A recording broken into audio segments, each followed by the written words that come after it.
Chapter 1. The Failing of the Guard. The stars themselves seemed to weep. High above the circles of the world, where the crystalline sphere of the heavens held back the endless void, Arundel the mariner felt the burden of eternity pressing upon his immortal shoulders. For over 6,000 years he had sailed the starlit paths, his ship Vingulot bearing the sacred Silmaril across the night sky, standing eternal guard against the doors of night, where Morgoth lay imprisoned in the timeless void. But tonight something was wrong. The ship that had once soared light as a swan's wing now felt leaden beneath him, each movement through the celestial sphere requiring effort where none had been needed before. The Silmaril upon his brow, that holy jewel which had once blazed with the light of the two trees of Valinor, flickered like a candle guttering in the wind. Its radiance, which had pierced the darkest shadows of Ungoliant and driven back the very essence of the void, now barely illuminated the silver hull beneath his feet. 7 years, Arundel whispered to the stellar winds, his voice carrying across the vast emptiness between worlds. 7 years since the last of the ring-bearers had passed into the west, since Galadriel and Elrond had taken ship from the Grey Havens. 7 years since the great victory over Sauron had seemingly ended the long defeat of the Eldar in Middle-earth. But with each passing day, he felt the ancient bonds weakening. The power of the elves, which had once flowed like an invisible river through all the defenses of Arda, was fading, and with it, the very walls that held the first Dark Lord at bay. A tremor ran through Vingulot, not from any storm or celestial wind, but from something far more terrible. From beyond the doors of night came a sound that no mortal ear could have detected, a bass note that thrummed through the foundations of reality itself. It was a sound Arundel had not heard since the War of Wrath, when he had sailed into battle against Ankh-Lagan, the Black, and watched the towers of Thangorodrim crumble beneath the dragon's fall. The sound of malice, the sound of a will so vast and so utterly opposed to the music of creation that it could bend reality by its very presence. Morgoth was stirring in his prison, and the doors of night, those barriers forged by the Valar themselves, were beginning to crack. Far below, across the wide world of Middle-earth, the first whispers of wrongness were already spreading. In the ruins of Isengard, where Saruman's tower had once stood proud and terrible, the stones began to sing with a harmony that hurt to hear. Rangers passing through the region reported that their horses grew restless, pawing at the ground, as if sensing some deep vibration that human senses could not detect. The very earth seemed to be listening to something, straining to hear a voice that called from unimaginable distances. In Minas Tirith, King Elessar woke from dreams he could not remember, his heart racing with a dread that had no name. For 7 years he had ruled in peace, rebuilding the kingdoms of Gondor and Arnor, wedding the Lady Arwen, and seeing the long twilight of the Eldar finally give way to the age of men. Yet now, in the deepest watches of the night, he found himself drawn to the high tower where the Palantir of Minas Tirith sat shrouded in black cloth. He had not touched the Seeing Stone since the War of the Ring, for its connection to Barad-dûr made it too dangerous to use.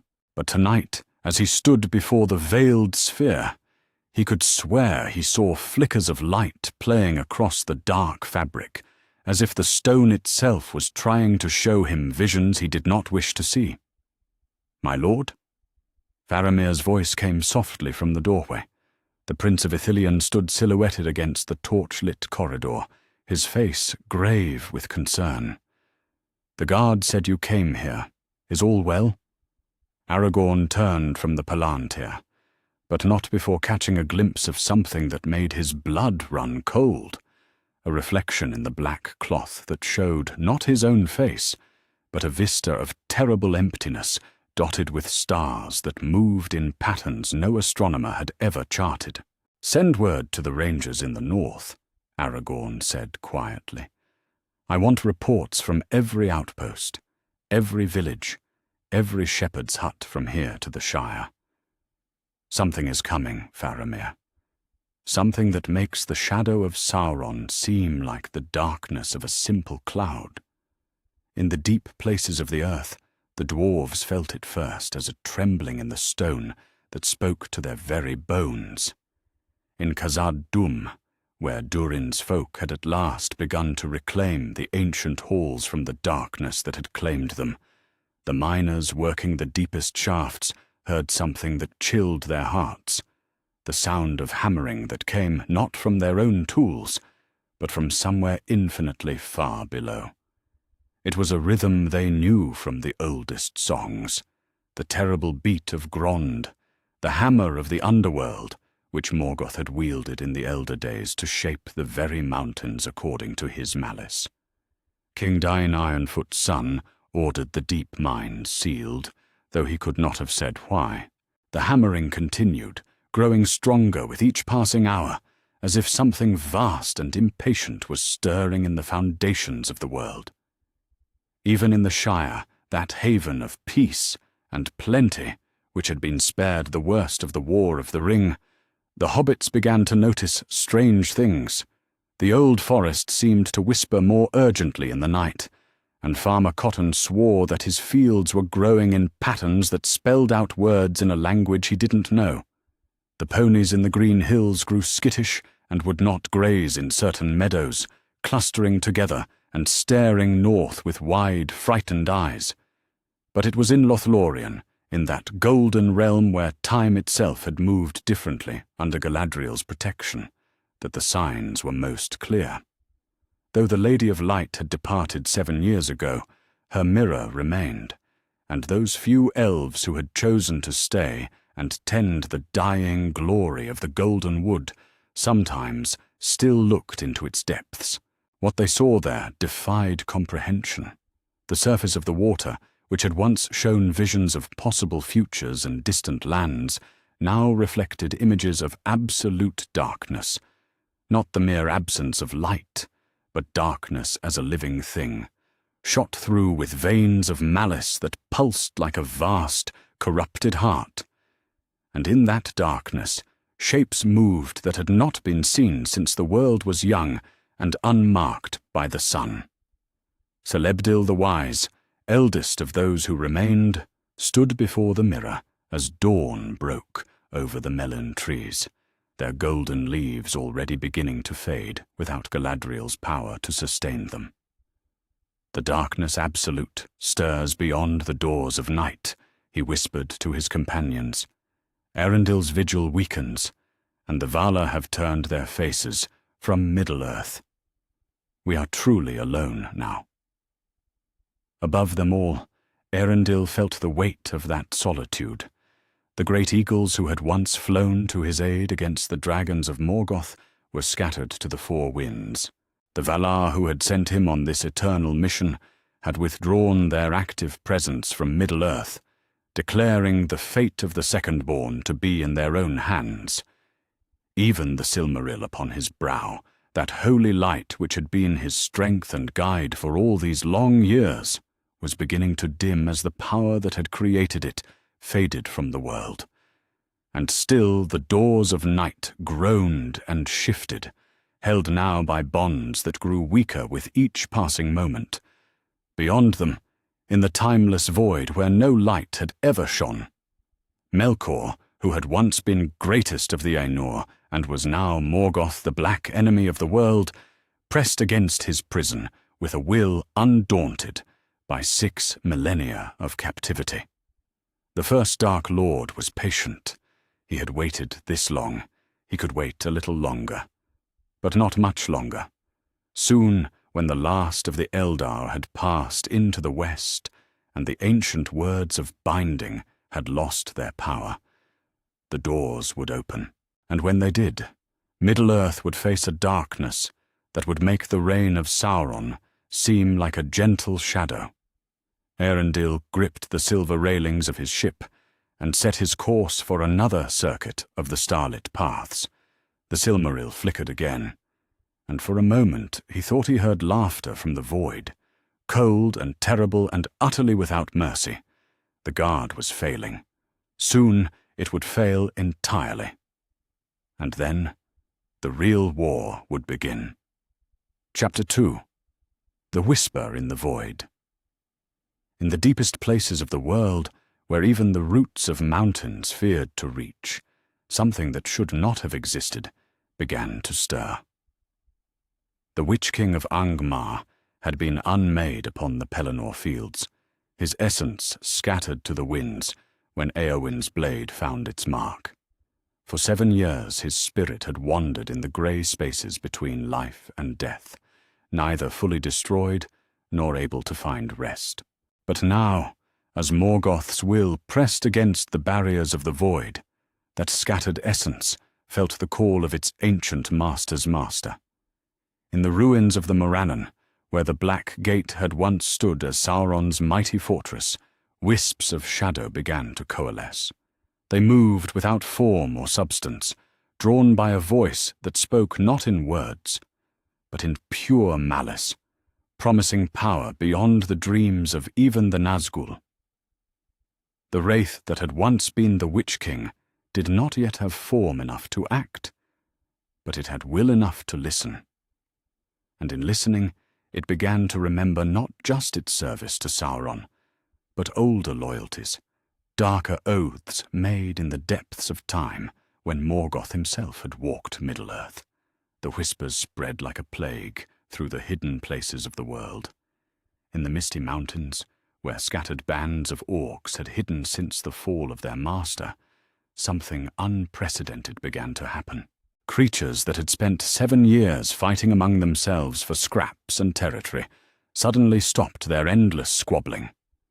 From the Redhorn Pass to the High Pass, from the depths of Goblin Town to the furthest caves beneath Caradhras, the orc chieftains felt a new voice calling to them. Not the harsh commands of Sauron, but something far older and more terrible. Grishnak the Scarred, who had led his pack in petty raids against the settlements of Rohan, woke from sleep to find his mind filled with visions of fire and darkness. He saw armies marching beneath banners of black flame, saw the very mountains split open to disgorge legions of creatures that had slept since the elder days. And in his crude orcish brain, a plan began to form, not for mere survival or pillage, but for conquest on a scale that would dwarf even the ambitions of the Dark Tower. Within days, messengers were moving through the tunnels and hidden paths of the mountains. Crude drums began to beat in patterns that had not been heard since the War of Wrath. The orcs were organizing, but not as they ever had before. This time, they moved with purpose that spoke of an intelligence far beyond their own, guided by a will that had learned patience through millennia of imprisonment. Even more disturbing were the reports that began to filter in from Gondor's northern borders. Rangers spoke in hushed tones of voices heard echoing from the ruins of Barad-dûr, though the Dark Tower had fallen 7 years past, and its stones lay scattered across the plateau of Gorgoroth. Some claimed to have heard the mouth of Sauron speaking again from those broken foundations. Its voice changed, but unmistakable, promising rewards to any who would listen to a new master's call. Prince Faramir himself had ridden to investigate these reports, taking with him a company of his most trusted rangers. What they found in the ruins defied explanation. The scattered stones of Sauron's fortress had not moved, yet they seemed arranged in patterns that hurt the eye to look upon. And from somewhere deep beneath the rubble came a voice that spoke in the black speech, but with words that even the most learned scholars of Minas Tirith could not translate.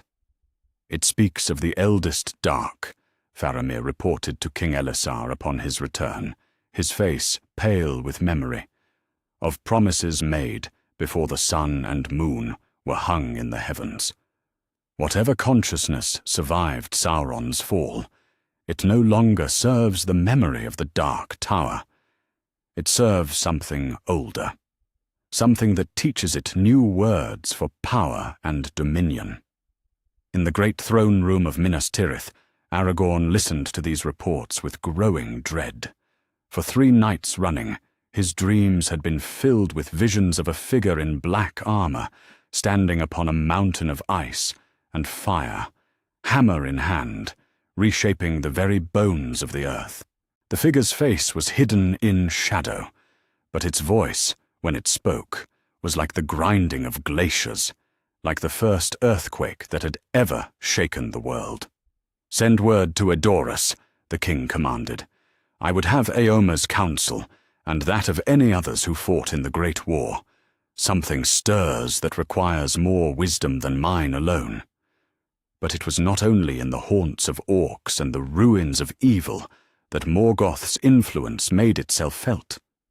In Fangorn Forest, where the ancient Ents had tended their trees for countless years, Treebeard the oldest felt a disturbance that ran deeper than root or stone. The trees were listening to something. It had begun subtly, a tension in the leaves, a restlessness among the younger saplings that could not be explained by wind or weather. But as the days passed, the feeling grew stronger. The very forest seemed to be straining to hear something that came from impossibly far away, a voice that called to the green and growing things with words that predated the song of birds or the laughter of streams. Treebeard stood among his beloved Huns in the depths of the forest, his bark-like skin creased with worry. In all his long years, through the passage of ages and the rise and fall of kingdoms, he had never felt anything like this. The voice that the trees were hearing was not evil in the way that Saruman's voice had been evil. It was something far more fundamental, a discord in the very music that had shaped the world. "Whom, Hrom," the old Ent rumbled to himself, his voice like wind through ancient oak.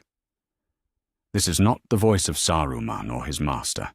This is older music, Hrom, darker harmony, something that sang before the first tree took root, before the first star kindled. The trees remember, even if they wish they could forget." Far to the east, in the distant lands where the blue wizards had vanished long ago in their mission to stir up resistance against Sauron, a terrible truth was finally revealed. In the ruins of Run and the waste places beyond the Sea of Núrnen, 2 figures in blue robes stood upon a hill of black glass, their eyes no longer the wise grey of the Astari, but burning with an inner fire that spoke of corruption beyond redemption. Alatar and Palando, the blue wizards who had been sent by the Valar to aid in the struggle against darkness, raised their staffs toward the northern sky. But the power that flowed through them now was not the pure light of Valinor. It was something far older and more terrible. They had heard the whispers from the void decades ago, in the early days of their mission, and had thought themselves strong enough to resist. They had been wrong. "The eldest rises," Alatar spoke, his voice carrying across the wasteland to ears that had learned to listen for such pronouncements. "The flame imperishable calls to its firstborn children. Let all who would serve true power gather beneath the banners of the morning that was before morning." Around them, the scattered tribes of Easterlings and Southrons who had survived the War of the Ring began to stir. They had been beaten, broken, their leaders slain and their armies scattered. But now they heard new promises from voices they had once trusted, and in their desperation and hatred, they began to listen. But perhaps most ominous of all were the reports that came from the deep places of the earth. In Khazad-dûm, where the dwarves had begun to reclaim their ancient realm from the shadow of the Balrog, the sounds from below had grown stronger. The hammering that echoed from the deepest shafts no longer seemed random. It followed a rhythm, a pattern that spoke of purpose and intelligence. King Dain's son, Thorin Stonehelm, descended into the lowest levels with a company of his bravest warriors, determined to discover the source of the disturbance. What they found in the deepest chambers, far below even the bridge of Khazad-dûm, chilled their hearts with ancient fear. The walls themselves were beginning to sing. It was not the song of Durin's folk, nor even the harmony of stone and metal that dwarven craftsmen knew so well. This was older music, discordant and terrible, that seemed to come from the very bones of the mountain. And in that music, those with the keenest ears could detect words in a language that predated even the Khuzdul of the dwarves, words that spoke of fire and shadow, of dominion over all the peoples of the earth. "Seal the deep ways," Thorin commanded, his voice tight with fear he would not name. "Let no dwarf descend below the 7th level, and send word to all our kin. Something wakes beneath the mountains that has slept since the forging of the world." Even in the far north, where the remnants of the great dragons had laired since the War of Wrath, the whispers of the void made themselves heard. In the grey mountains and the wastes beyond, where Smaug's distant kin had hidden from the wrath of the Valar, ancient eyes began to open. Cold drakes stirred in their icy caves, and fire drakes deep beneath the earth felt their hearts kindle with flames they had not known for millennia. The dragons had served Morgoth in the elder days, before even Glaurung the Golden had been bred. They remembered their true master, and now his voice was calling to them again across the barriers of space and time. Soon they would answer that call. And in the highest tower of Minas Tirith, King Elessar woke from another night of troubled dreams to find frost upon his windows, though spring had come early to Gondor, and no natural cold could have formed such patterns. In the ice he thought he could see shapes, tall figures in black armor, ranks of creatures that walked in darkness, and above them all a crown of iron beneath which burned stars of malice. The whispers from the void were growing stronger. Soon they would become commands that none could ignore. The real war was coming, and this time there would be no fellowship to stand against the dark. Chapter 3. The Breaking of Bonds. The night the stars fell wrong, every being of wisdom in Middle-earth knew that the age of peace had ended. It began as Eärendil sailed his lonely course across the celestial sphere, the Silmaril upon his brow flickering like a candle in a hurricane. For weeks now he had felt the growing wrongness, the weight of his ship increasing, the very fabric of space growing thick and resistant around him. But nothing had prepared him for what happened when the constellation of the Menelmacar suddenly blazed with malevolent fire. The stars themselves were moving. Across the night sky, points of light that had held their positions since the music of creation began to shift and dance in patterns that hurt the mind to follow. The great bear turned its head toward the north with movements that seemed almost alive, while the butterfly of Varda folded its wings as if in preparation for some terrible flight. And from the direction of the doors of night came a sound that no mortal had ever heard, the groaning of cosmic hinges that had held firm for 6,000 years. Eärendil gripped the silver wheel of Vingelot and turned his ship toward the disturbance, though every fiber of his immortal being screamed warnings. As he drew closer to the edge of the world, where the walls of the night met the void beyond, he saw the truth that chilled his heart to its core. The doors of night were cracking. Great fissures of absolute blackness had appeared in the barriers that the Valar themselves had forged, and through those cracks seeped something that was not merely darkness, but the active negation of light itself. It moved like oil, like smoke, like the shadow of shadows, and where it touched the crystalline sphere of the heavens, the very structure of reality began to warp and twist, and then they came for him. The creatures that emerged from those cracks bore no resemblance to anything that had ever lived in Ae. They were hunger given form, malice made manifest, shapes of living void that moved through the stellar winds like sharks through dark water. They fell upon Vingilot with a fury that spoke of eons of imprisonment, their touch dissolving the silver hull wherever they made contact. Eärendil raised the Silmaril high, and its light blazed forth with such intensity that 3 of the void creatures shrieked and dissolved into nothingness. But for every one destroyed, 2 more seemed to pour through the widening cracks. They surrounded his ship, their formless bodies pressing in from all sides, and for the first time in 6 millennia, the mariner knew fear. By the light of Eärendil's star, he whispered, speaking the words that had once been a blessing across all the lands of Middle-earth. But even as he spoke, he felt the Silmaril's power wavering. The holy light that had driven back the darkness of Ungoliant herself was not enough to hold back this tide of absolute corruption. The ship lurched as something vast and terrible struck it from below. Through the crystal floor of Vingilot, Eärendil caught a glimpse of what lay beyond the cracks, not the timeless void where Morgoth was imprisoned, but something worse.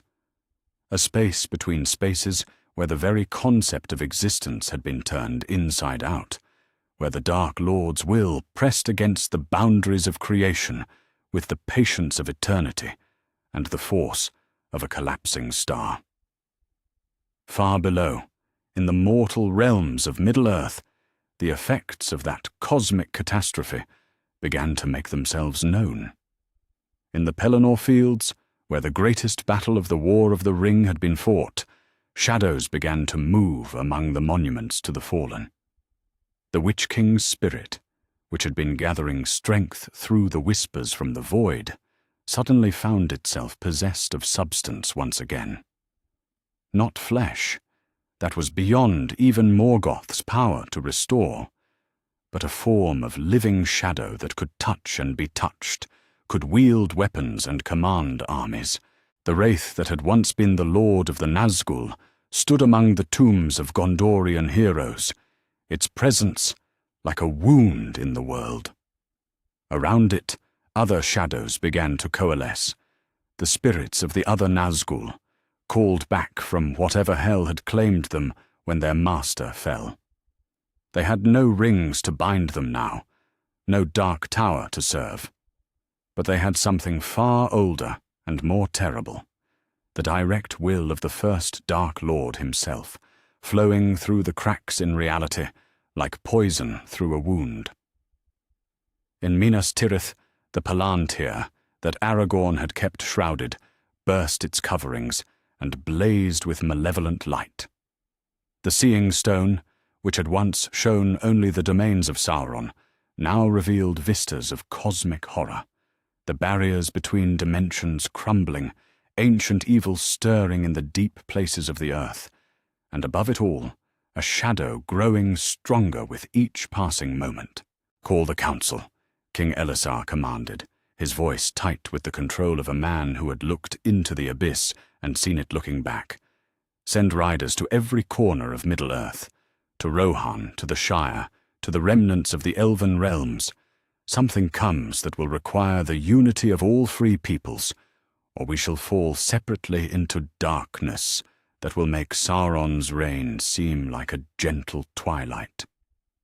Even as the riders departed from the citadel, bearing the urgent summons of the king, other messengers were already moving across the roads of Middle-earth. From the Grey Havens came Legolas, no longer the bright-eyed prince of the woodland realm, but a figure marked by terrible knowledge. He had been preparing to take ship to the Undying Lands when the cosmic disturbance struck, and the elven lords who dwelt by the western shore had shared with him visions that chilled his immortal soul. "The Valar are divided," he reported to Círdan the shipwright, as he prepared for his urgent journey eastward. Some council intervention, remembering the catastrophe of the War of Wrath. Others declare that the fate of Middle-earth now lies entirely in the hands of the Second-born, and that another divine intervention would destroy the very world they seek to save. Arundel's vigil fails, but no replacement will be sent. We are truly alone. Meanwhile, from the mountains came Gimli, no longer the proud dwarf lord who had helped reclaim Khazad-dûm, but a figure haunted by the horrors he had witnessed in the deep places. The hammering from below had grown so intense that the very foundations of the Dworodelf had begun to crack, and strange lights had been seen flickering in the deepest shafts, lights that burned with no flame and cast shadows that moved independently of their sources. "We have sealed every passage that leads to the roots of the mountain," Gimli reported to his kinsman, with a voice heavy with defeat. "But I fear it will not be enough. Something wakes beneath all the mountains of Middle-earth, and when it fully rouses, no depth of stone will keep it contained. The deep places remember their master, and they sing his awakening in voices of iron and flame." In Fangorn Forest, the ancient trees had begun to move with purpose that had not been seen since the march on Isengard. But this time, they moved not in wrath against the destroyers of the forest, but in fear of something that threatened the very roots of the world. Treebeard called for the last Entmoot, in a voice that carried from the borders of Rohan to the eaves of Lothlorien, summoning every shepherd of the trees to gather in the deepest part of the forest. "Whom, Hrom?" the old Ent rumbled, as his people assembled in the ancient circle. "The trees tell of a music that seeks to undo the very song that shaped them. Something wakes that sang discord in the first harmony, that seeks to remake all growing things in patterns of malice and domination. We must decide, my hasty friends, whether to stand and fight, or to seek the Western Sea before the darkness claims us all." But perhaps most ominous of all were the reports that came from Mordor itself. Mount Doom, which had been quiet since the destruction of the ring 7 years past, suddenly erupted with a violence that shook the very foundations of the earth. But this was not the familiar red fire of the mountain's natural anger. This was flame of a different color entirely, burning with hues that had no names, casting light that revealed too much and left shadows that moved with their own terrible will. The eruption sent pillars of fire a mile into the sky, and the smoke that poured from the mountain's peak formed shapes that reminded all who saw them of ancient banners, of armies marching beneath standards that bore the emblems of the elder days. And from within that unnatural conflagration came sounds that chilled the blood, the ring of hammer on anvil, the clash of weapons being forged, and beneath it all, a voice that spoke in the black speech, but with words that predated even Sauron's malice. Rangers who dared to venture near the borders of Mordor reported that the very ground around Mount Doom had begun to change. The black volcanic glass was taking on new patterns, forming shapes that hurt the eye to follow, but seemed to spell out words in a language that mortal minds were not meant to comprehend. And from the deep places beneath the mountain came a red glow that pulsed like a vast heartbeat, as if something that had slept since the world was young was finally beginning to wake. Across all of Middle-earth, the signs were unmistakable. The old powers were stirring, the ancient evils were awakening, and the cosmic barriers that had protected the world from ultimate darkness were crumbling like parchment before flame. In his tower in Minas Tirith, King Elessar stood before the blazing Palantir and saw visions that would have driven a lesser man to madness. Armies of shadow marching beneath banners of living flame. Cities burning with fires that consumed not just wood and stone, but hope itself. and above it all, a figure in black armor and iron crown, hammer raised high, preparing to strike the final blow that would shatter the world and remake it according to his will. The breaking of bonds had begun. Soon, nothing would be able to hold back the tide of darkness that sought to drown the world in malice and despair. The real war was not coming. It had already begun. Chapter 4. The Shadow's Herald. In the desolate wastes where Angband had once stood, something terrible was taking shape. For 6,000 years, the realm of Morgoth had lain broken and empty, its towers cast down by the host of the Valar, its gates sealed by powers beyond mortal comprehension. The very stones had been cursed, scattered to the winds, so that no trace of the Dark Lord's fortress might remain to poison the earth. But now, as the barriers between dimensions continued to weaken, those scattered stones began to sing with harmonies of malice and return to their ancient configurations. The new tower that rose from the frozen ground was not built by any mortal hand. It grew like a cancer, like a tree of living shadow, its black walls forming from the very air as Morgoth's will reached through the cracks in reality to shape matter according to his design. It was not Barad-dûr reborn. This was older, more fundamental, a structure that existed as much in the realm of spirit as in the world of flesh and stone. From within that growing spire came a presence that had not walked Middle-earth since the Elder days. Not Sauron. The necromancer had been utterly destroyed when his ring was unmade, his essence scattered beyond any hope of return. This was Gothmog, the Lord of Balrogs, greatest of Morgoth's captains, who had been thought destroyed in the fall of Gondolin, but had instead been imprisoned in the deep places of the earth when his master was cast into the void. Now, as the cosmic bonds weakened, Gothmog stepped forth from the Shadow Tower, with flames wreathed about his terrible form. He was not as he had been in the Elder days. 6 millennia of imprisonment had changed him, made him something more terrible than even a Balrog. He wore shapes of fire and shadow interchangeably, sometimes appearing as a giant wreathed in flame, sometimes as a darkness so complete that light itself died in his presence. I am the herald of the eldest dark. His voice boomed across the wasteland, speaking in words that made the very air burn with each syllable. I am the flame of Udun, the shadow of Angband, the sword that shall clear the way for my master's return. Let all who dwell in Middle-earth know that the age of men is ended. The age of darkness begins anew.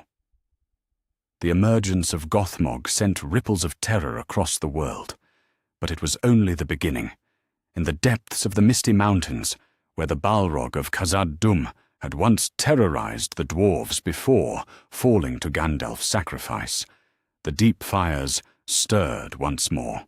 From passages that even Durin's folk had never explored came another of the ancient fire spirits, Gothmog's brother in malice and flame. This Balrog had slept since the War of Wrath, dreaming dreams of fire and destruction in the molten heart of the mountains. But now it woke, and its awakening shattered the very foundations of Caradhras. The mountain split open like a wound, pouring forth lava and creatures of living flame that had not seen the light of sun or moon for thousands of years.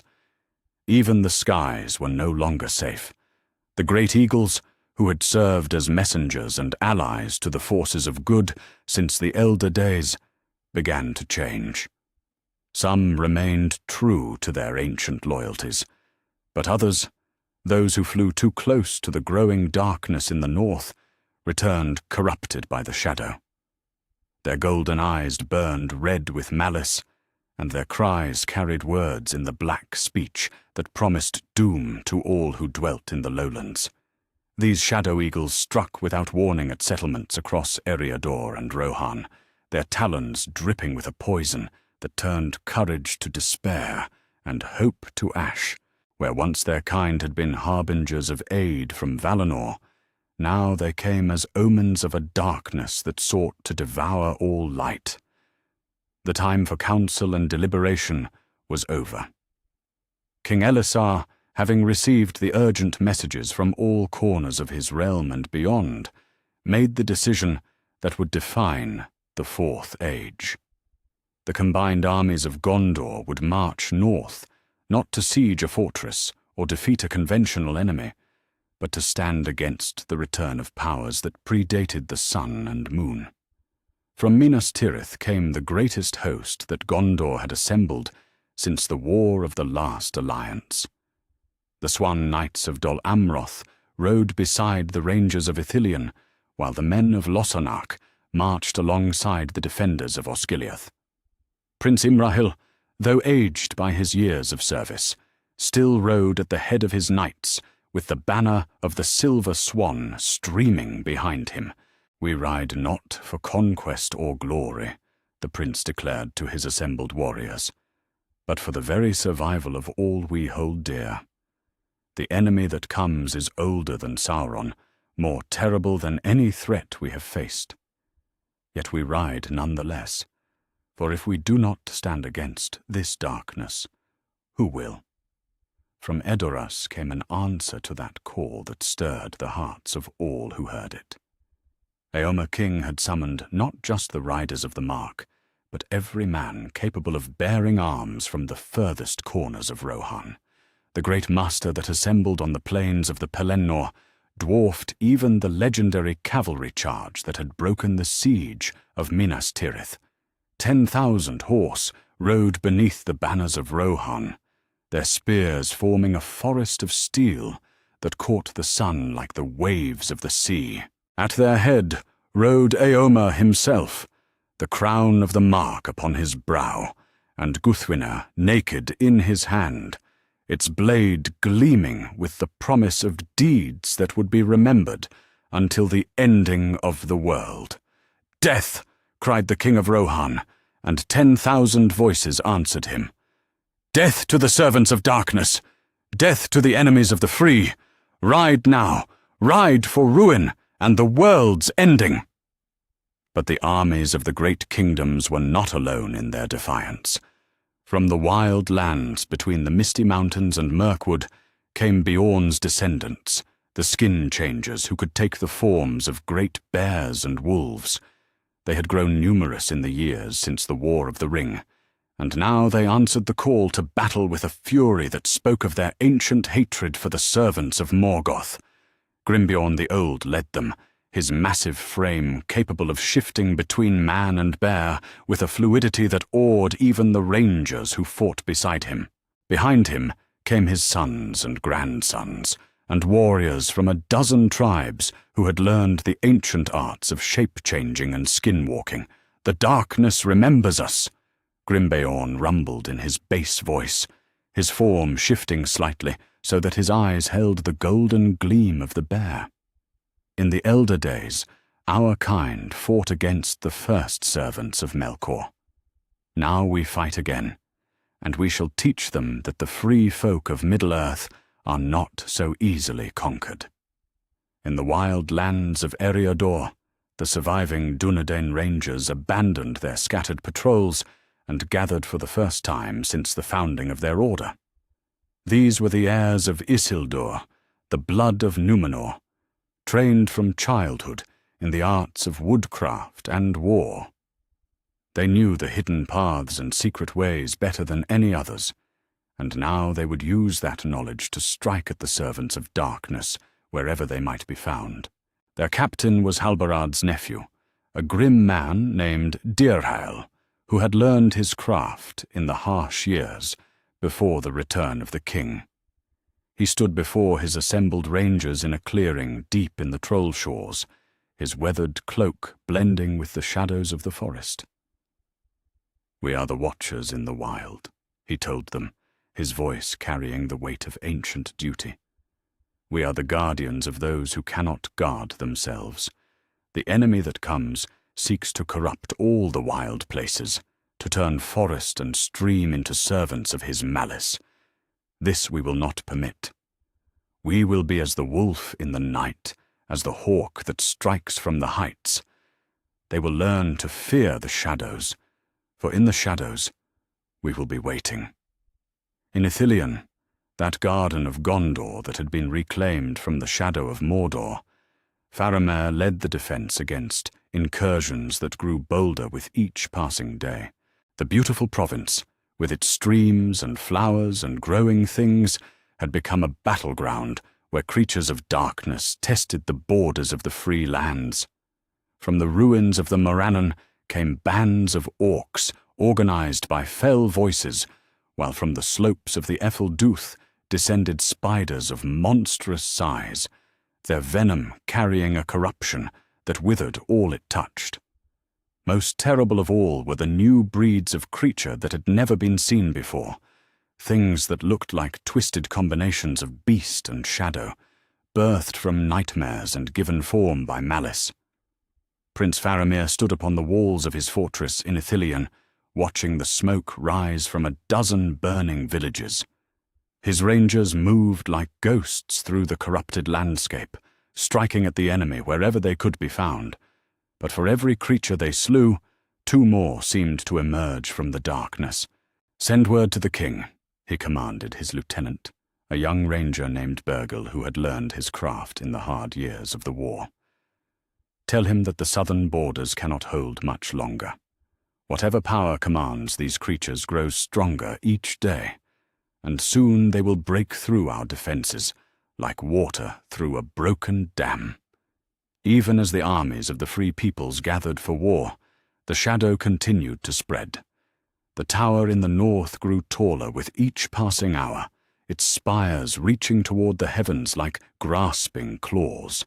From its heights came signals in languages that had not been spoken since the world was young, calls to ancient allies, summons to sleeping powers, commands that echoed through the deep places of the earth and stirred things that had lain dormant since the breaking of the world. And in the highest chamber of that growing tower, Gothmog looked out upon Middle-earth with eyes that burned like furnaces. He was not merely a herald, he was a general, a strategist who had learned patience through millennia of imprisonment. The forces of good were gathering, yes, but they gathered too late and with too little understanding of what they truly faced. "Come then, little kings," he whispered, his voice like the rumble of a distant earthquake. "Come with your bright swords and your hopeful hearts. Come and learn what it means to stand against the servants of Melkor the Mighty, Morgoth the Magnificent, the eldest dark who was before the foundations of the world were laid." The herald had returned.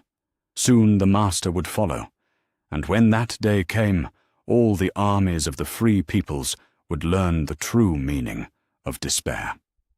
Chapter 5. The Return of Dragons. The first sign came as a tremor deep within the lonely mountain, a vibration that ran through the ancient halls of Erebor, like the heartbeat of some vast, awakening beast. King Thorin III, son of Dain Ironfoot, felt it in his bones as he stood in the great throne room where his grandfather had once welcomed Bilbo Baggins and the company of Thorin Oakenshield. For 7 years, Erebor had been at peace, its mines producing wealth beyond measure, its forges ringing with the songs of craftsmen who worked in joy rather than fear. But now, in the deepest shafts where the miners had delved for mithril and gold, they had found something else entirely. "My lord," came the breathless voice of Oin's grandson, a young dwarf named Glóin, who had inherited his ancestors' skill at reading the secrets of stone and flame. "The deep chambers beneath Smaug's hoard, they're not empty as we thought. Something moves in the darkness, something that breathes with the rhythm of fire and dreams with the patience of ages." The truth was more terrible than any dwarf had imagined. Smaug the mighty, Smaug the impenetrable, Smaug the unassailable, had not died childless.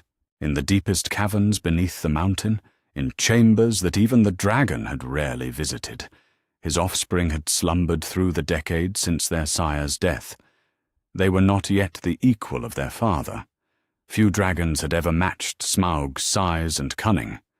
But they were dragons nonetheless, and now the call of their ancient master had awakened them from their long sleep.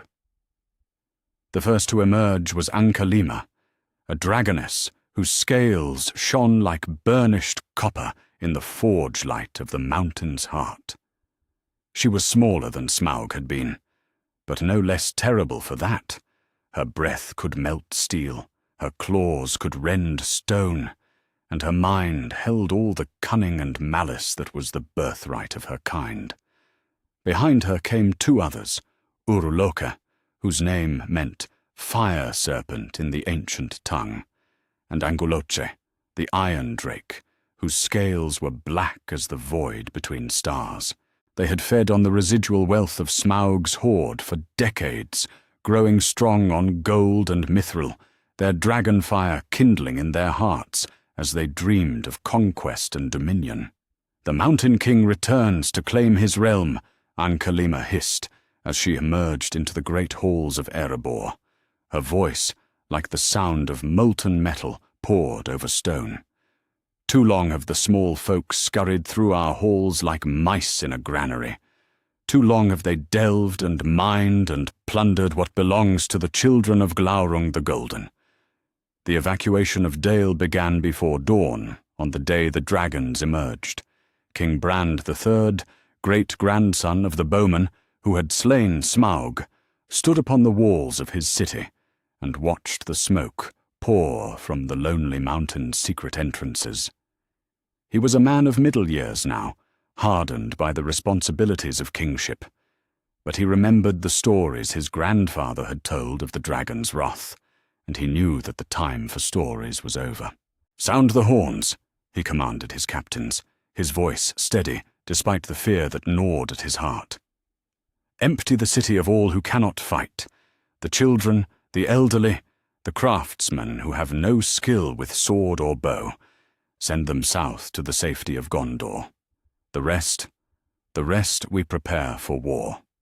Lake Town, rebuilt upon the long lake after Smaug's destruction, emptied even faster. The master of the town, a descendant of those merchants who had once ruled Esgaroth, had learned the lessons of history well. When the dragons stirred, the wise did not stand and fight. They fled, and lived to rebuild another day. But not all chose flight. In Erebor, King Thorin III stood with the greatest warriors of his people in the throne room that had once echoed with Smaug's roars. They were not many, perhaps 1,000 dwarves in all, armed with the finest weapons their forges could produce, wearing mail that had been wrought with love and skill over generations of peace. It was not enough to stop 3 dragons, but it might be enough to buy time for the evacuation to succeed. "Today we stand as our fathers stood," the king declared, Orcrist naked in his hand, its blade gleaming with the same light that had once served Thorin Oakenshield in his final battle. "Today we prove that the line of Durin fears no fire, no claw, no shadow that seeks to steal what we have built with blood and sweat and tears. Let the dragons come. We are the children of Ole the Smith, and we do not yield our halls to worms, however great they may be." The battle for Erebor began at noon, when Ankalima led her siblings through the great gates in a tide of fire and fury. The dwarven crossbows sang, sending bolts of steel and mithril into the dragons' hides, but for every wound they dealt, the creature's rage only grew stronger. Dragonfire swept through the halls like a living thing, melting weapons and armor, turning the very air into a weapon that burned the lungs of any who breathed it. Yet the dwarves fought on, retreating step by step through halls they knew better than the dragons themselves. They collapsed tunnels and sealed passages, forcing the great worms to break through stone and iron with tooth and claw.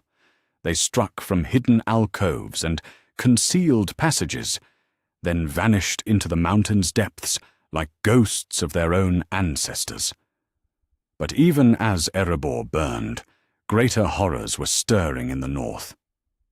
From the grey mountains, where the cold drakes had laired since the fall of the great kingdom of the dwarves in ancient days, came a migration of serpents that darkened the sky. These were not fire drakes like Smaug and his children, but creatures of ice and winter, whose breath could freeze a man's blood in his veins, and whose touch could turn flowing rivers to ice. At their head flew Helcaraxa, greatest of the cold drakes, whose name meant grinding ice in the elvish tongue. She was ancient beyond measure, a survivor of the War of Wrath, who had fled to the furthest north when Ankalagon the Black fell from the sky. For 6,000 years she had slumbered in caverns carved from glacial ice, but now Morgoth's call had awakened her, and she led her lesser kin south toward the lands of warmth and life. The first to feel their presence were the settlements of the grey mountains themselves, small communities of miners and hunters who had carved out a living in that harsh region. They found their wells frozen solid in the height of summer, their crops withering under an unnatural cold that spread from the mountains like the breath of winter itself. But worse still was the awakening in the far north, in the ruins of Angbond, where Gothmog's tower continued to grow. Deep beneath the broken stones of Morgoth's ancient fortress, in chambers that had been sealed since the War of Wrath, something vast and terrible began to stir. These were the children of Glaurung the Golden, the father of dragons, creatures of fire and malice who had been thought destroyed when their sire fell to Turin Turambar in the elder days. Glaurung's spawn had survived in the deepest places, feeding on the corruption that still poisoned the earth around Angband, growing strong on the malice that seeped from every stone. Now they emerged into the firelight of Gothmog's presence, and their roars shook the foundations of the world. At their head came Sarnaura, the flame of anguish, whose scales were red as blood, and whose eyes burned with the hatred of ages. Behind him slithered Raugnir, the Iron Jaws, and Dagnir Hen, the Fellfire, each a terror that would have been counted among the greatest of Morgoth's servants in the elder days. In Mirkwood, where Thranduil had ruled his diminished realm for countless years, the Elven King felt the shadow falling across the world, and knew that his time was ending. The great forest, which had been cleansed of its darkness after the fall of Dol Guldur, now began to wither again, as dragon fire burned in the north, and the corruption of ancient days seeped back into root and branch. "We make our stand here," Thranduil declared to the remnant of his people, perhaps 300 elves who had chosen to remain in Middle-earth rather than sail into the west. "We are the last of the Eldar to keep watch in the wild lands. When we fall, the age of our people in Middle-earth ends forever. Let us make that ending, such that the Valar themselves will sing of it in the halls of Valinor." The elven warriors took their positions among the great trees, their bows singing with arrows, fletched with swan feathers, and pointed with steel that had been forged in the light of the two trees. They were few, but they were the children of starlight, and their aim was true as the flight of eagles. When the cold drakes came sweeping down from the north, breathing winter death upon the leaves and branches, the elves met them with a storm of arrows that could pierce even dragon scale. Yet for every serpent that fell, 2 more seemed to take its place, and the forest burned with cold fire that turned the very sap of the trees to ice. In Dale, the final preparations for battle were complete. King Brand III stood upon the highest tower of his city, watching the streams of refugees fleeing southward while his warriors took their positions upon the walls. They were men of the north, descended from those who had fought beside kings and elves and dwarves in the great wars of old. They would not flee, though the sky darkened with dragon wings, and the very air grew thick with smoke and flame. "Men of Dale!" the king cried, his voice carrying across the city to every street and square where his warriors waited. "We are the heirs of Bard the bowman, who brought down Smaug the mighty with a single arrow. We are the children of those who rebuilt this city from ash and ruin. Today we prove that the courage of men does not fade, that the light in our hearts burns brighter than any dragon fire." His archers knocked their arrows, not the black arrow of legend, for that shaft was unique and its power spent, but arrows of ash and steel that had been blessed by such priests as remained in Dale, arrows that carried the hopes and courage of free men into battle against the darkness. Yet even as the defenders prepared for the assault, the dragons were not the only threat stirring in the north. Deep beneath the mountains, in halls that the dwarves had abandoned, and tunnels that no foot had walked for generations, other creatures of Morgoth's breeding began to move. The drums of war had awakened more than serpents. They had called forth the spawn of ancient evils, creatures that had slumbered since the elder days, and now stirred at their master's distant call.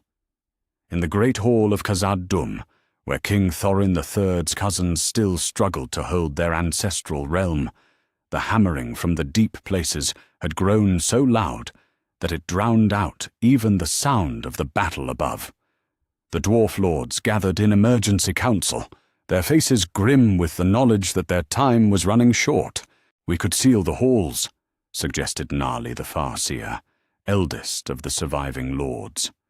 "Block every tunnel, collapse every passage that leads to the deep places. Let whatever wakes down there stay buried beneath a mountain of stone." "And abandon our home to the darkness," replied Oin's son, his voice heavy with grief. "Leave the halls of our fathers to be the lair of shadow and flame?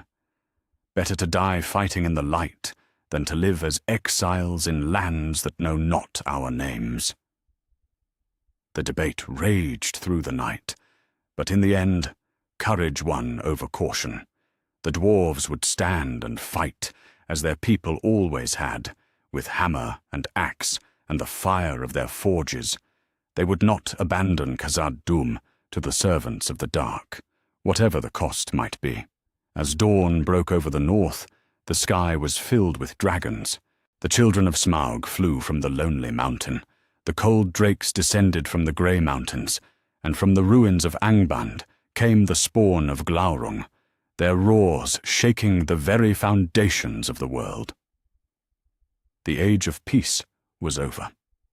The age of dragons had begun anew. And in the growing darkness of the north, Gothmog smiled with lips of flame and shadow, knowing that his master's servants had returned to do his bidding. Soon, very soon, Morgoth himself would follow, and then the real war would begin. Chapter 6. The Darkness Incarnate. The land itself began to scream. In the desolate wastes where Angband had once stood, where Gothmog's tower rose like a spear of shadow and flame, the very earth convulsed with agony as something vast and terrible began to take shape within the growing fortress. The ground, which had been frozen and barren for 6,000 years, suddenly burst into flame, not the clean fire of wood or coal, but a corruption that burned without consuming, a heat that gave no warmth but only pain. For miles around the Shadow Tower, the soil began to blacken and crack, oozing substances that had no names in any tongue of the Free Peoples. Where these ichors touched the scattered stones of the ancient fortress, the rocks began to sing with harmonies that hurt the mind to hear, melodies of malice that spoke of dominion and despair. and in the highest chamber of Gothmog's growing spire, something that had been dispersed across the void for 6 millennia began to coalesce once more. First came the crown of iron, that terrible circlet which Morgoth had worn in the elder days when he ruled the northern wastes from his throne of black ice. It materialized in the air above Gothmog's altar of flame, its 7 points gleaming with a light that was not light, but the negation of all illumination. The Silmarils were no longer set within it. Those holy jewels had been taken by the Valar when Morgoth was cast into the void. But the crown itself retained the power to focus and channel its maker's will across vast distances of space and time. Next came the armor, each piece manifesting with a sound like the breaking of worlds. The black mail that had turned aside the weapons of elves and men in the great wars of old, the helm that cast shadows deeper than any natural darkness, the gauntlets that had once wielded Grond, the hammer of the underworld, in battles that had shattered mountains and drained seas. But the armor had no wearer. Not yet.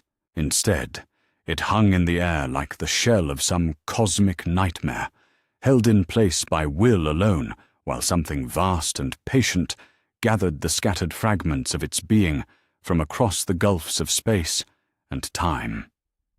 The animals knew first. From the northern wastes came a migration unlike any seen since the world was young. Creatures great and small, fleeing southward in numbers that darkened the earth and filled the skies.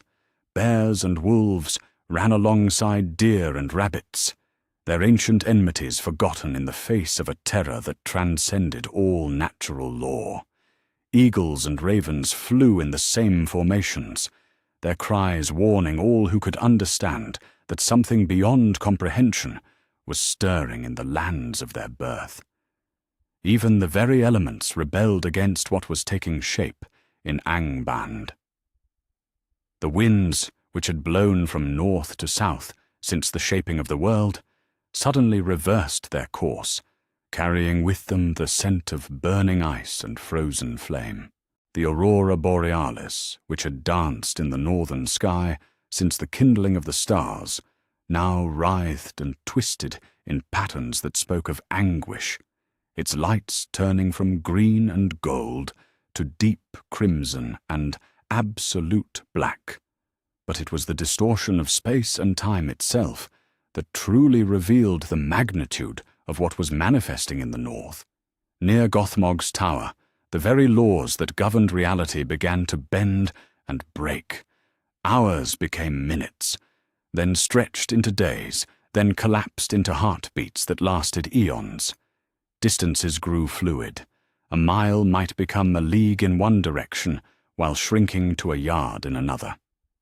The first army to experience this cosmic horror was the combined force of Gondor and Rohan that King Elessar had led north to meet the growing threat. They had marched for days across the plains of Forochel, following the ancient roads that led toward the ruins of Angband, their banners bright with hope and their hearts filled with the courage that had seen them through the War of the Ring. But as they drew closer to their destination, the very nature of the world began to change around them. "My lord," Prince Imrahil reported to King Elessar as their scouts returned from the vanguard, their faces pale with more than cold. "The men speak of strangeness ahead. They say the horizon moves when they are not looking at it, that the stars wheel overhead in patterns that change from moment to moment. Some swear they have aged years in the space of hours, while others claim that time has stopped entirely, and they can feel their heartbeats echoing like thunder in their ears." Aragorn himself had felt the wrongness growing stronger with each league they travelled north. The ring of Barahir upon his finger, ancient symbol of the kings of Númenor, had grown so cold that it burned his flesh, while Andúril at his side hummed with vibrations that spoke of steel, remembering battles fought before the foundations of the world were laid. "We face more than armies," the king murmured, his eyes fixed on the northern horizon, where clouds gathered in spirals that hurt the mind to follow. "We face the power that shaped those armies, the will that gave them being, and that power is no longer content to work through servants and shadows. The first major defeat of the Free Peoples came not through superior numbers or better tactics, but through the simple impossibility of fighting an enemy that could reshape reality at will. Eomer's great cavalry charge, which should have broken any line of orcs or men, instead found itself riding into a space where distance had lost all meaning. The Rohirrim galloped for what felt like hours, their horses frothing at the mouth, only to discover that they had travelled not 10 miles, but 10 yards, and that the enemy they pursued was now behind them, having moved through dimensions that mortal minds could not comprehend. "Fall back!" Eomer commanded, his voice hoarse with the effort of shouting orders that the wind seemed to snatch away before they could be heard. "Regroup at the southern ridge. We cannot fight in this madness." But even retreat proved treacherous when the very ground beneath their feet seemed to shift and flow like water. Paths that had been stone moments before became quicksand that pulled at hooves and boots, while valleys that had yawned deep and wide suddenly flattened into level ground that stretched impossibly far in every direction. It was then that Grond began to reshape the landscape. The great hammer of Morgoth materialized in the grasp of the shadow that wore his armor, and with its first stroke against the earth, mountains moved. Not slowly, as in the natural course of ages, but with the sudden violence of a child rearranging toys. Where Grond struck, new peaks thrust up from the plain like spears of black stone, while ancient hills crumbled into dust that swirled in patterns that spelled out words in languages that predated the awakening of the elves. Each blow of the hammer sent shock waves rippling across Middle-earth, felt in Minas Tirith as the towers swayed and groaned, felt in the Shire as the hobbits looked up from their gardens to see their carefully ordered world trembling like a reflection in disturbed water. Even in Valinor, the Valar felt the reverberations, as Morgoth's will began to impose itself upon the very fabric of creation once again. The weather itself became a weapon in the Dark Lord's hands. Storms that had no business existing began to ravage the southern lands, blizzards in Rohan that froze the very grass in the fields, hurricanes in Gondor that carried snow instead of rain, tornadoes of fire that danced across the plains of Mordor, like Jinn, celebrating their master's return.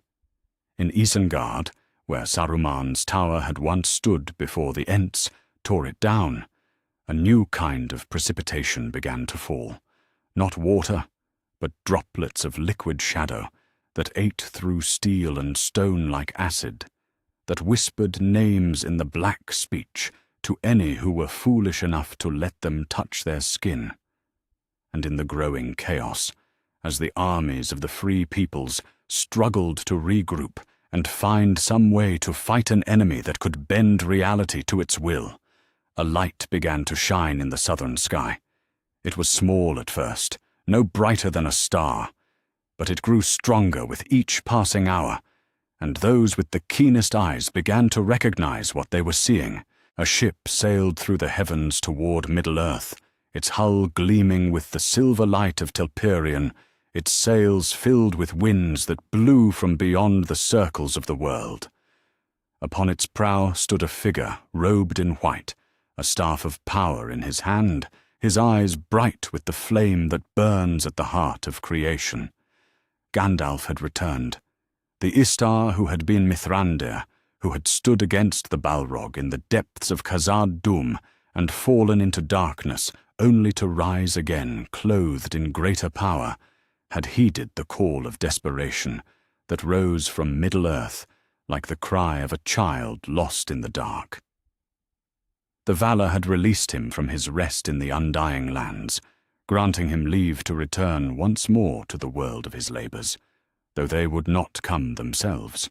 "I am Gandalf the White," his voice rang out across the chaotic battlefield as his ship touched down amid the scattered remnants of the army. "And I have come from beyond the circles of the world to stand once more against the shadow. Though Morgoth himself rises from the void, though the very stones cry out in anguish and the sky weeps tears of fire, still there is hope.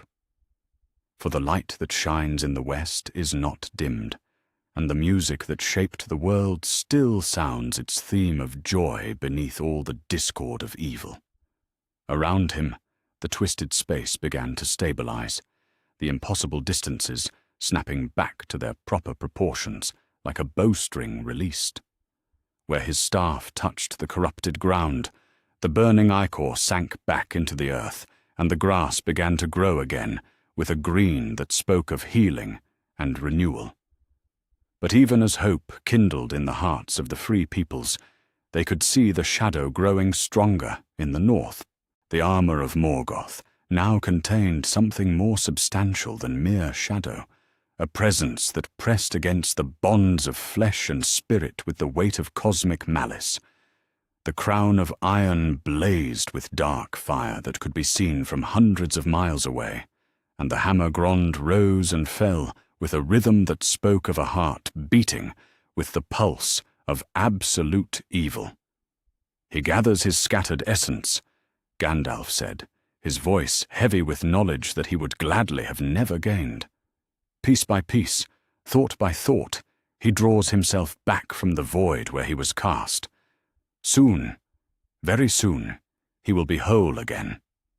Not as he was when the Valar cast him down, but stronger, more terrible, fed by 6 millennia of hatred and the patience that only the immortal can know." The wizard looked north toward the growing tower and the shadow that filled it, and for a moment his ageless face showed the full weight of the years he had borne and the battles he had fought. "This time," he said quietly, "I do not think the eagles will be enough to save us." In the north, the shadow that bore Morgoth's crown laughed with a sound like glaciers breaking, like the first earthquake that had ever shaken the foundations of the world. He was not yet fully manifested, not yet complete, but already his presence was enough to make reality itself bow before his will. Soon, very soon, he would be ready to complete what he had begun in the music of creation, the remaking of all existence according to his vision of perfect, absolute dominion. The darkness incarnate had returned to Middle-earth, and this time there would be no throwing him into the void.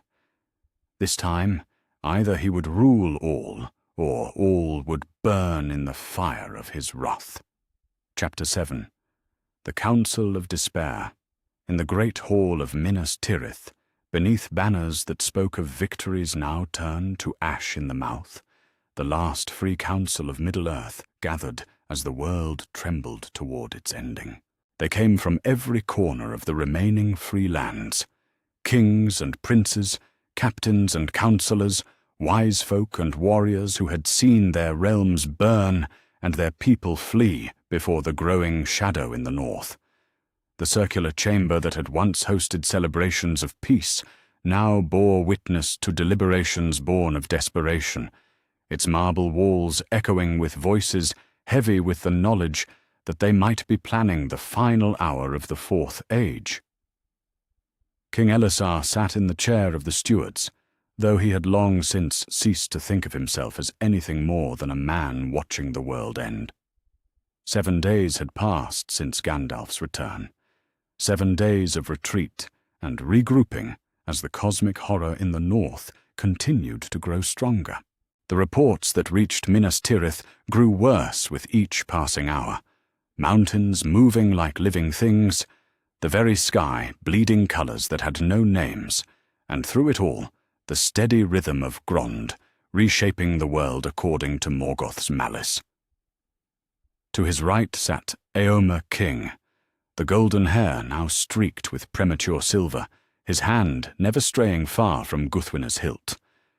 The Lord of the Rohirrim had brought word that half his people had already fled south, seeking refuge beyond the reach of the storms that now ravaged the Riddermark, with winds that carried the voices of the dead. To his left, Prince Imrahil of Dol Amroth leaned forward in his chair, his sea-grey eyes fixed on maps that showed red marks spreading like a plague across the northern regions. Behind him stood his captains, grim men who had fought corsairs and Southrons in their time, but now faced enemies that defied every principle of warfare they had ever learned.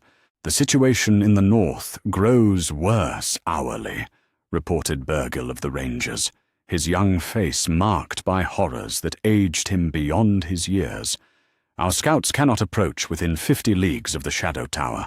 Those who try do not return. And when we find their bodies, they have aged decades in hours, their faces locked in expressions of terror that suggest they saw things mortal minds were never meant to comprehend." But it was the arrival of two figures that truly drove home the magnitude of what they faced.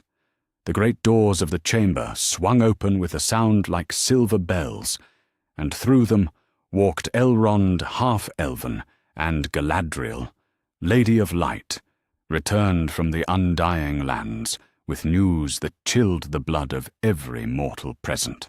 They bore the marks of their journey beyond the circles of the world. Their faces held a luminous quality that spoke of communion with powers beyond Middle-earth, but their eyes carried a sorrow that ran deeper than the foundations of mountains. Elrond's robes were the grey of storm clouds, while Galadriel wore white that seemed to dim in the presence of the growing darkness to the north. "We bring word from Valinor," Elrond said, his voice carrying the weight of eons in its measured cadences. "The Valar have deliberated in council for 7 days that passed as 7 years in their timeless halls. They have heard the cries of Middle-earth. They have felt the corruption that spreads from Morgoth's rising, and they have made their judgment." He paused, and in that pause, every heart in the chamber seemed to stop beating. "They will not intervene." The silence that followed was more terrible than any roar of dragon or clash of arms. Eomer's hand tightened on his sword hilt until the knuckles showed white, while Prince Imrahil closed his eyes as if the words had been a physical blow. "They remember the price of their last intervention," Galadriel added, her voice like wind through silver leaves, beautiful and terrible at once. "When they came in wrath against Morgoth in the elder days, their battle broke Beleriand and sank it beneath the waves. Tens of thousands died not from enemy action, but from the sheer force of divine powers unleashed upon the physical world. They will not risk such destruction again." "Then they abandon us to die," Gimli spoke from his place among the representatives of the dwarven realms. The son of Glóin had grown grey in his long years, but his voice carried the same defiant strength it had held when he stood before the Balrog in Khazad Dûm. "They who shaped this world now wash their hands of it when it faces its darkest hour."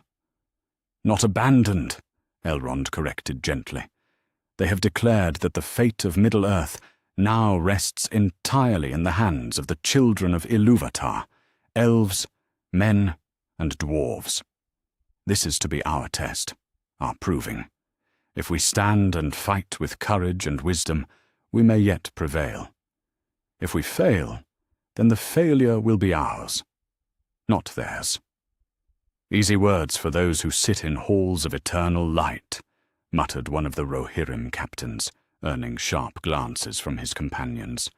But it was Gandalf who brought the council back to the practicalities of their desperate situation.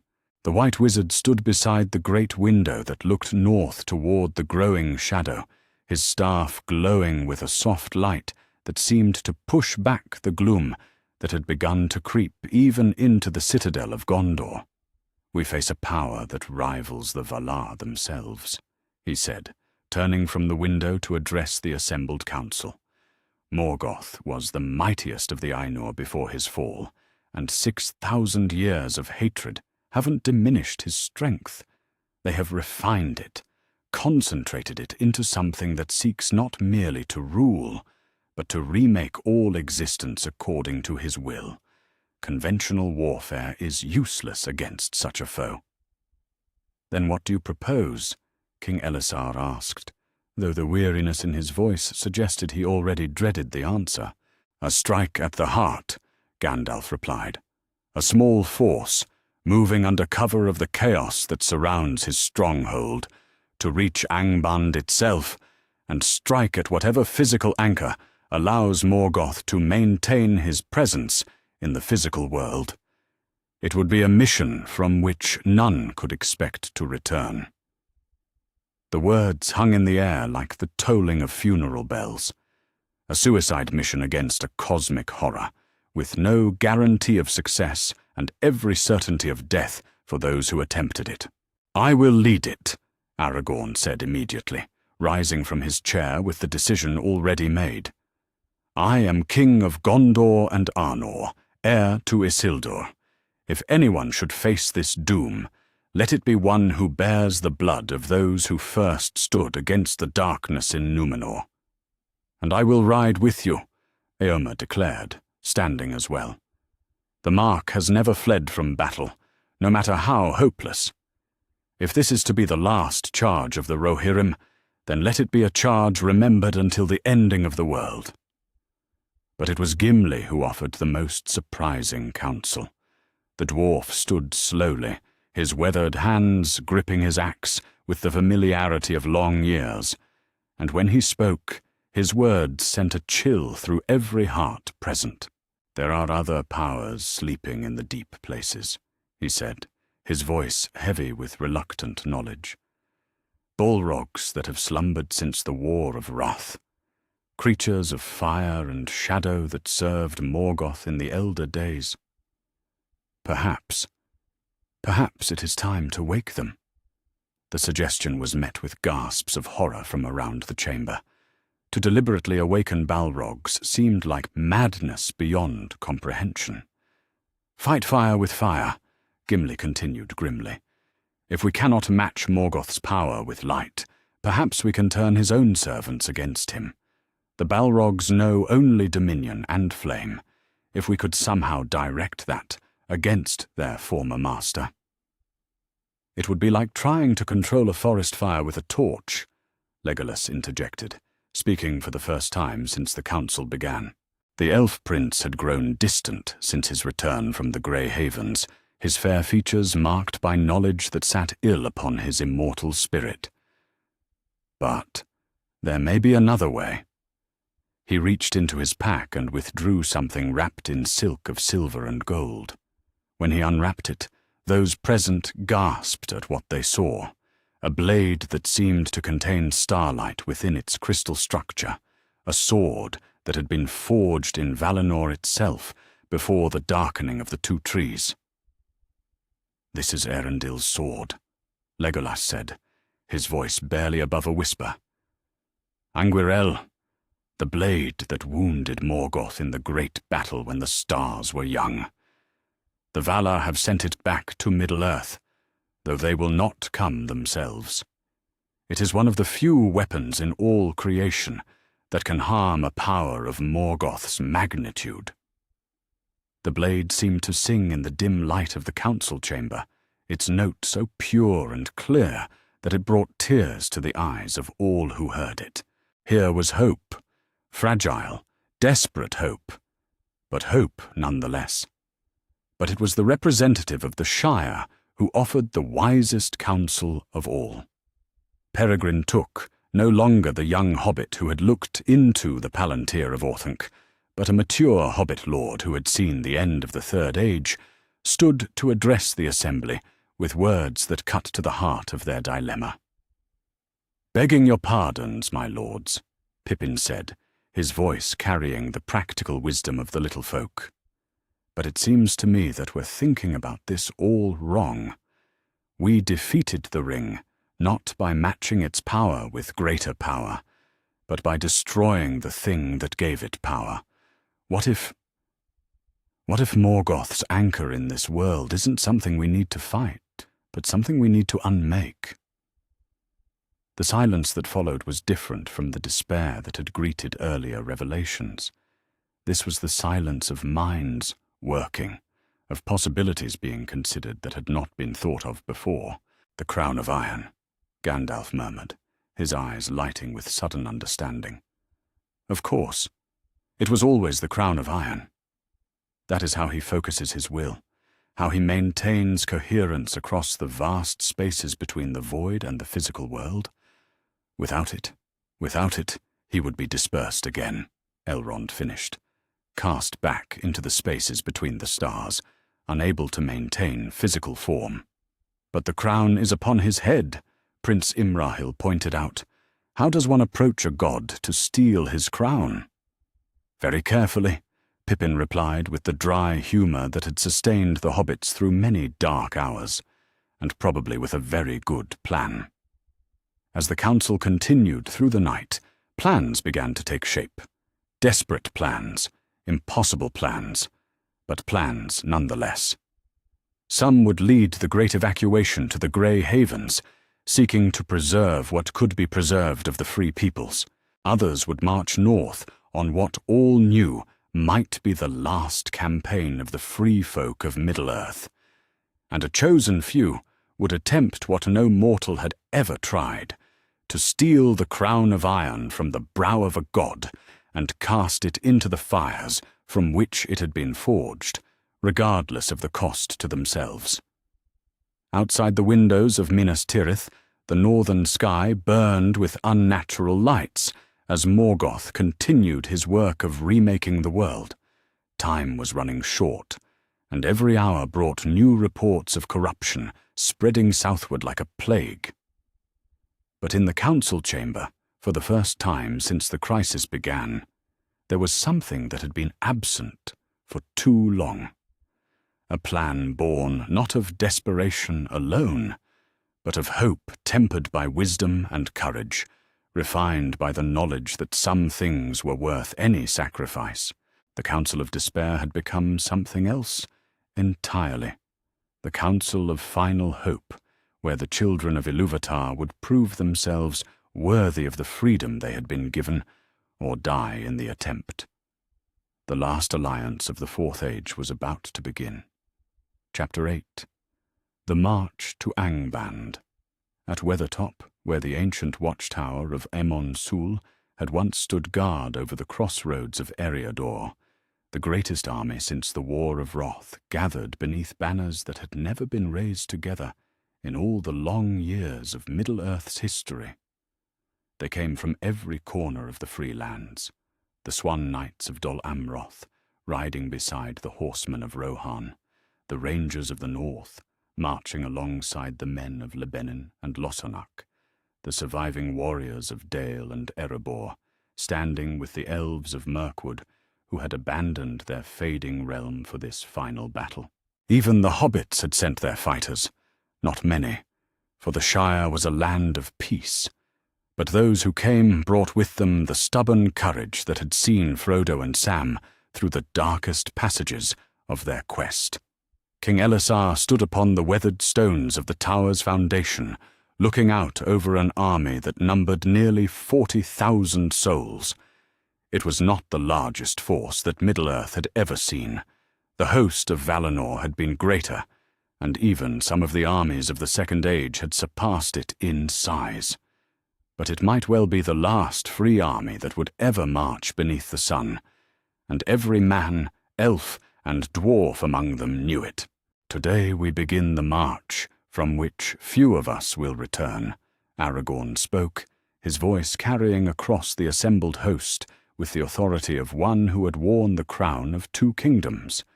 "We go not for conquest or glory, but for the simple hope that our children might know a world where the light still shines.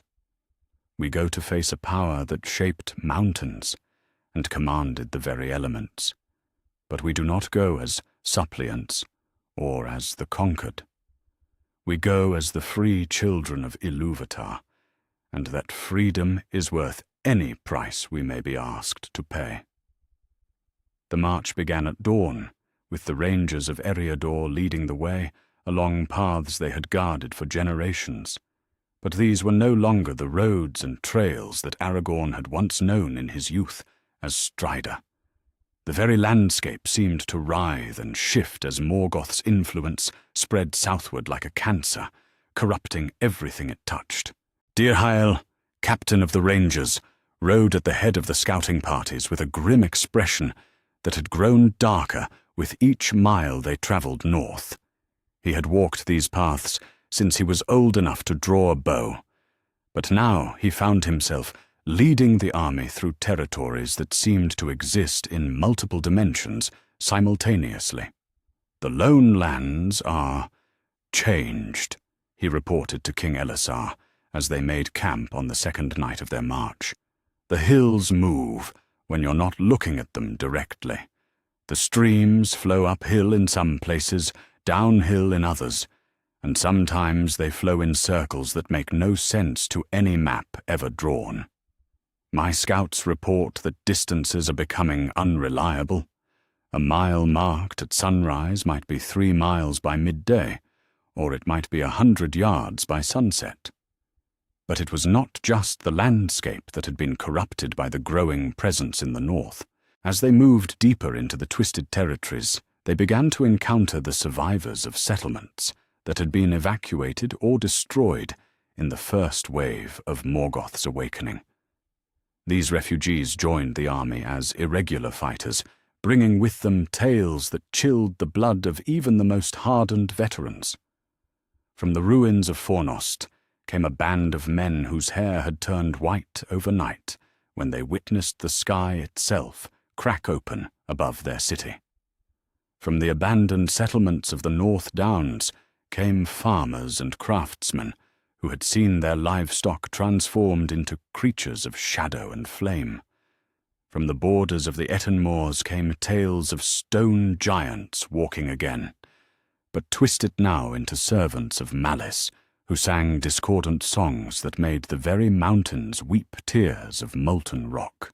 "They say the Barrow Downs are awake," reported one refugee, a blacksmith named Eldrick, whose forge had been consumed by fires that burned cold instead of hot.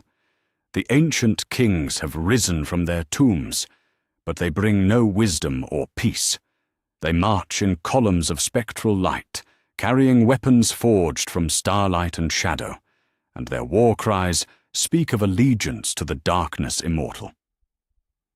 The army's morale began to suffer as the true magnitude of what they faced became clear. These were soldiers who had fought orcs and trolls, who had stood against the Nazgûl and the armies of Isengard and Mordor. But they had never faced an enemy that could remake reality itself according to its whims, that could turn the very ground beneath their feet into a weapon of psychological warfare. It was then that the attacks began in earnest. The first dragonflight came at noon on the 4th day, descending from clouds that burned with unnatural colors. But these were not the great fire drakes of legend. These were something new, creatures born from Morgoth's twisted imagination and given form by his growing power.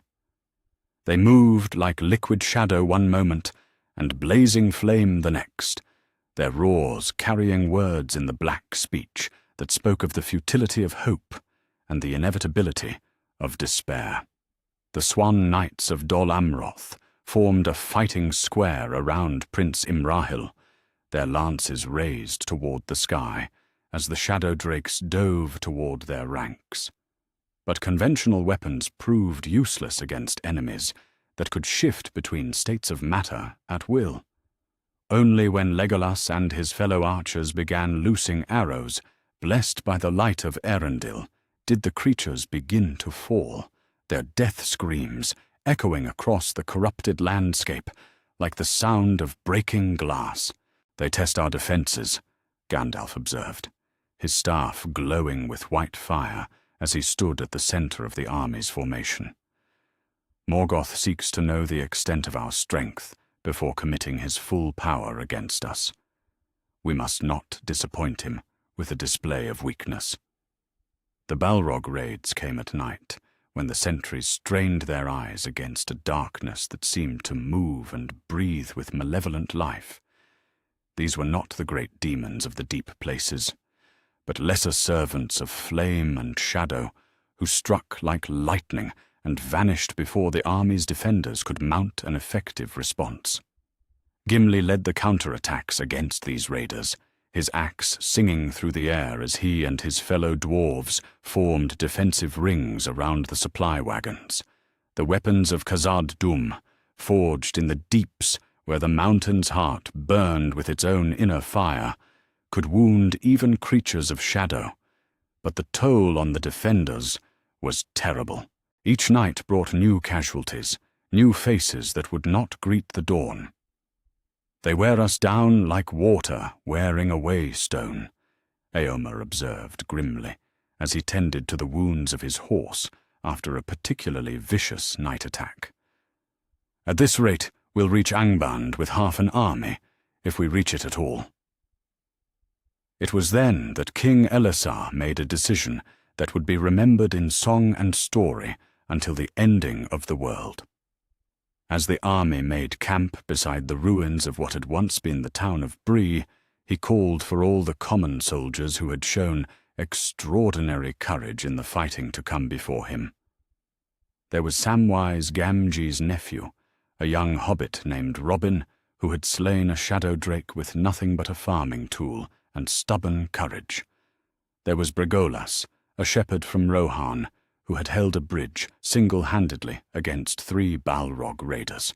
There was Morgrim, a dwarf woman who had organized the camp's defenses with such skill that the enemy had not taken a single supply wagon. One by one, King Elessar dubbed them knights and champions, speaking words that invested them with honors that had once been reserved for the greatest nobles of the realm. But more than honors, he gave them something more precious, the knowledge that their courage had been seen and valued by those they followed. "In days to come, if days to come there are," Aragorn said, as he laid Andúril upon each shoulder in turn. "Let it be remembered that the greatest nobility was not worn on sleeves or proclaimed in titles, but carried in hearts that chose to stand against the darkness when all hope seemed lost."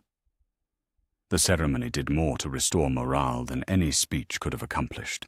Men and women who had begun to doubt their purpose remembered why they had taken up arms, and the army's pace quickened as they pushed deeper into the territories that had once been the safe lands of Eriador. But as they approached the borders of the ancient realm of Angband, it became clear that marching in a single great formation would be suicide. The corruption in the air itself had grown so thick that it was visible as a red mist that clung to everything, and the very act of breathing required conscious effort. Worse, the enemy's attacks had grown more coordinated, more specifically targeted at disrupting their formations and supply lines. "We must divide our forces," Gandalf advised during a war council held in a grove of trees whose leaves had turned black with corruption. "A single army presents a single target for Morgoth's attention, but multiple smaller forces, each taking a different approach to Angband, will force him to divide his attention and might allow at least some of us to reach our goal." The decision was made to split the army into 3 columns. King Elessar would lead the largest force along the direct northern route, serving as the primary distraction that would draw Morgoth's attention. Eomer would take the cavalry in a wide sweep to the west, hoping to approach Angband from the flank. Prince Imrahil would lead the smallest but most elite force, including Legolas, Gimli, and Gandalf himself, on a secretive approach through the ruins of the Etenmoors, seeking to reach the Shadow Tower by stealth rather than strength. As the army prepared to separate, Every warrior knew that they were saying farewell to comrades they would never see again. Hands were clasped, oaths were renewed, and more than one song was sung around the evening fires that spoke of deeds that would outlive the singers. But it was the first sight of the reborn Thangorodrim that truly drove home the magnitude of what they faced. The great peaks rose from the northern horizon like the fangs of some cosmic beast, their summits wreathed in clouds that flickered with lightning of every color and no color at all. But these were not the Thangorodrim of old, which had been cast down in the war of wrath. These were something new and more terrible, mountains that existed in multiple dimensions simultaneously, their slopes running with rivers of liquid shadow and molten starlight. At their heart rose Gothmog's tower, but it was no longer merely a spire of black stone.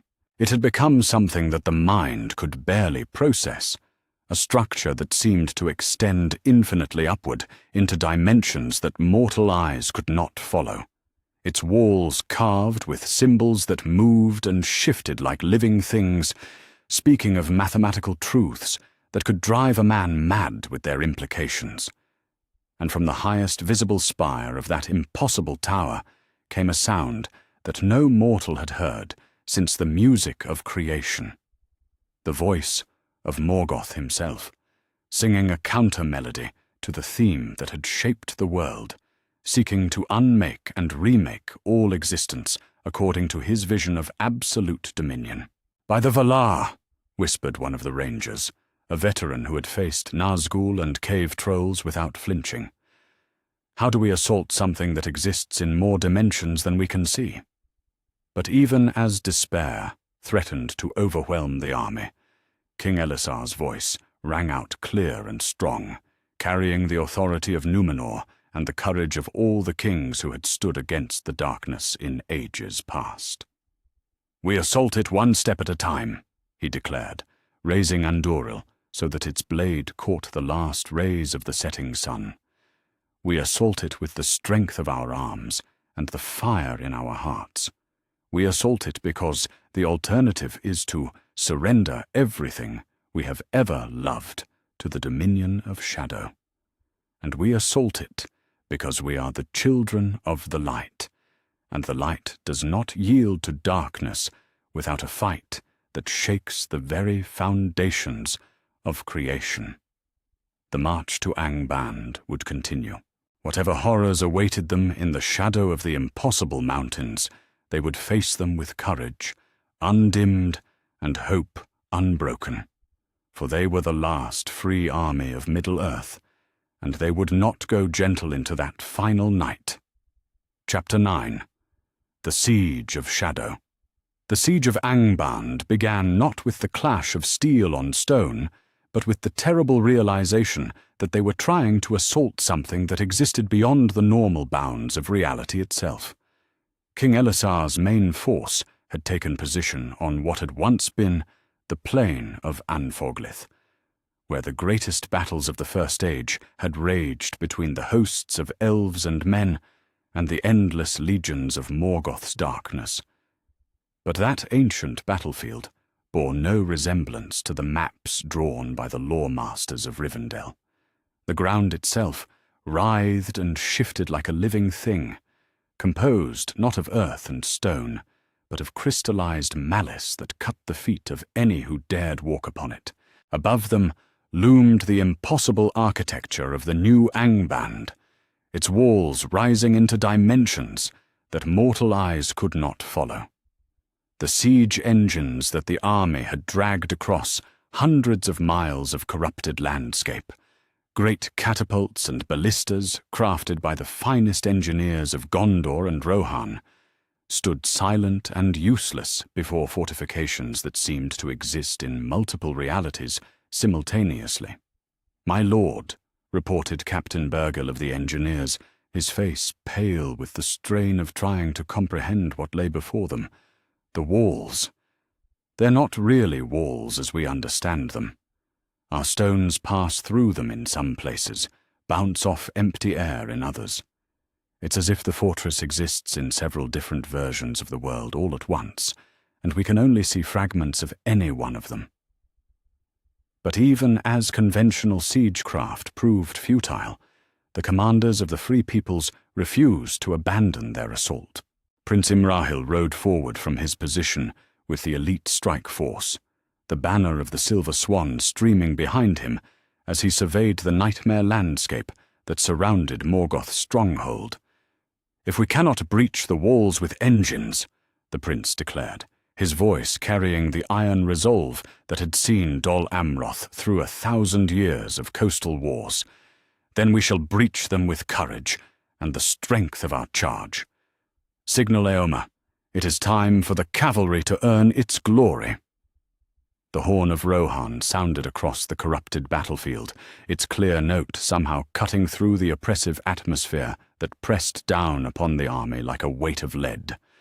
From the western approach came the thunder of hooves as 6,000 riders of the Mark swept toward what appeared to be the main gates of Angband, though gates was perhaps too simple a word for the twisted apertures that opened and closed, according to no pattern that mortal minds could discern. At their head rode Eoma King, Guthwine naked in his hand, its blade gleaming with the phosphorescent light that seemed to cling to all things in this place of corruption. Behind him rode the greatest riders of Rohan, the Aord of Edoras, the horse lords of the Westfold, the wild cavalry of the Eastmark, who had learned their craft, fighting orcs in the shadow of the misty mountains. But riding beside them came an unexpected sight that lifted hearts throughout the army.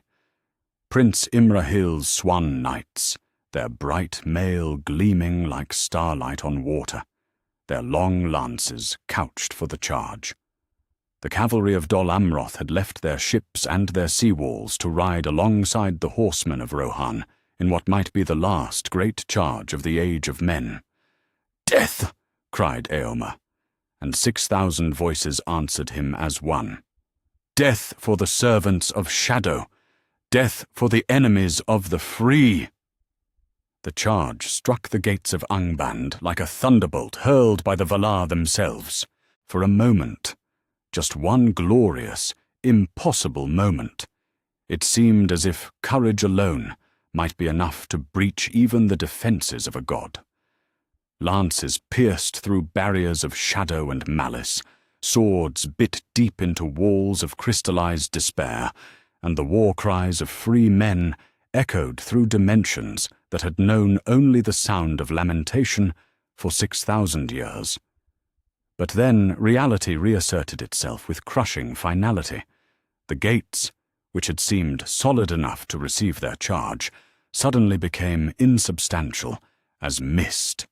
Horses and riders passed through them as if through air, only to find themselves trapped in a space that was larger inside than outside, where gravity flowed in spirals and time moved backward and forward in random waves. From within that impossible space came the sound of battle, steel on shadow, courage meeting cosmic horror, the defiant cries of mortal warriors facing powers that mocked the very concept of mortality. But to those outside, it was as if their greatest hope had simply vanished into the walls of nightmare that surrounded Morgoth's stronghold. Meanwhile, the dwarven engineers under Gimli's command had begun their own assault on the fortress, seeking to do what their people had always done when faced with impossible heights: go under them. Using techniques perfected in the deepest mines of Khazad-dûm, they began to sink shafts into the corrupted ground around Angband's foundations, seeking weak points that conventional wisdom said must exist in any fortification. But the earth beneath Angband was not earth as the dwarves understood it. Their picks and shovels, which could bite through the hardest granite, bent and broke against soil that had been transformed into something harder than diamond, yet more fluid than quicksand. Worse, the tunnels themselves seemed to fight back. Walls collapsed without warning, passages led in impossible directions, and more than one dwarf emerged from a shaft he had dug going down to find himself somehow on the mountainside above. "It's no use," Gimli reported grimly to the War Council as they gathered in the shadow of their useless siege engines. "The foundations of this place go deeper than stone, deeper than the roots of mountains. They anchor themselves in the very bedrock of reality, and that bedrock has been altered. We might tunnel for 1,000 years and never find a way in that way." But it was the elven archers who provided the first tactical success of the siege. Legolas had positioned his kinsmen, the last warriors of Mirkwood, each one a master archer with centuries of experience, on the high ground to the south of Angband, where they could rain arrows down upon any defenders who showed themselves on the twisted ramparts. Their arrows were not the simple shafts of ash and steel that men might use, but relics of the elder days, projectiles fletched with swan feathers from Valinor, pointed with steel that had been forged in the light of the two trees, blessed with words of power that even the exile of the Noldor remembered from their distant home in the Undying Lands. When shapes moved upon Angband's walls, things that might once have been orcs, but were now transformed into beings of shadow and flame, the elven arrows found their marks with precision that spoke of arts learned before the sun and moon were hung in the heavens. Each shot that struck home was rewarded with shrieks that echoed across dimensions, the cries of corrupted beings feeling pain for the first time since their transformation. "We cannot breach the walls," Legolas reported as he rejoined the War Council after his successful harassing attacks. "But we can clear the ramparts. If anyone finds a way inside, we can provide covering fire for their approach." But even as small victories mounted, the true horror of their situation began to manifest around them. The ground of Unfauglith, where the great battles of the First Age had been fought, began to give up its long-buried dead. Skeletons that had lain beneath the corrupted soil for 6 millennia suddenly clawed their way to the surface.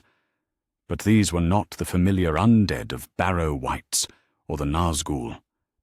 These were something far more terrible. The dead of Anfauglith rose wearing armor that flickered between the mail of ancient elves and the black iron of Morgoth's servants, their loyalties as confused in death as the nature of the battles they had fought in life. Some raised swords against the armies of the free peoples, others turned upon their fellow dead, and still others simply stood and screamed with voices that had been silent for ages beyond count. "The very stones remember," Gandalf observed, as he stood amid the chaos of the battlefield, his staff blazing with white fire as he drove back a company of skeletal warriors whose empty eye sockets burned with malice. "This land has been the site of so much suffering, so much death, that it has become a wound in the world itself. Morgoth's return tears open that wound, and all the old pain comes pouring out."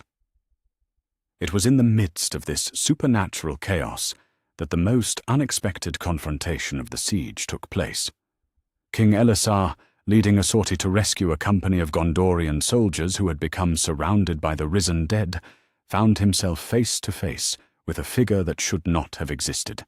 The mouth of Sauron stood among the ancient corpses, but this was not the lieutenant who had taunted the armies of the West at the Black Gate during the War of the Ring. That being had been destroyed utterly when Barad-dûr fell, and the ring was unmade. This was something new, yet ancient, a consciousness that had taken the shape and memories of Sauron's herald, but served a master older and more terrible than the necromancer had ever been. "Behold the king of Gondor," the creature spoke, its voice like the grinding of millstones, "come to kneel before his true master. Did you think that the destruction of one dark lord meant the end of darkness itself? Did you think that the petty victory over my former master's servant was the end of the long defeat of the free peoples.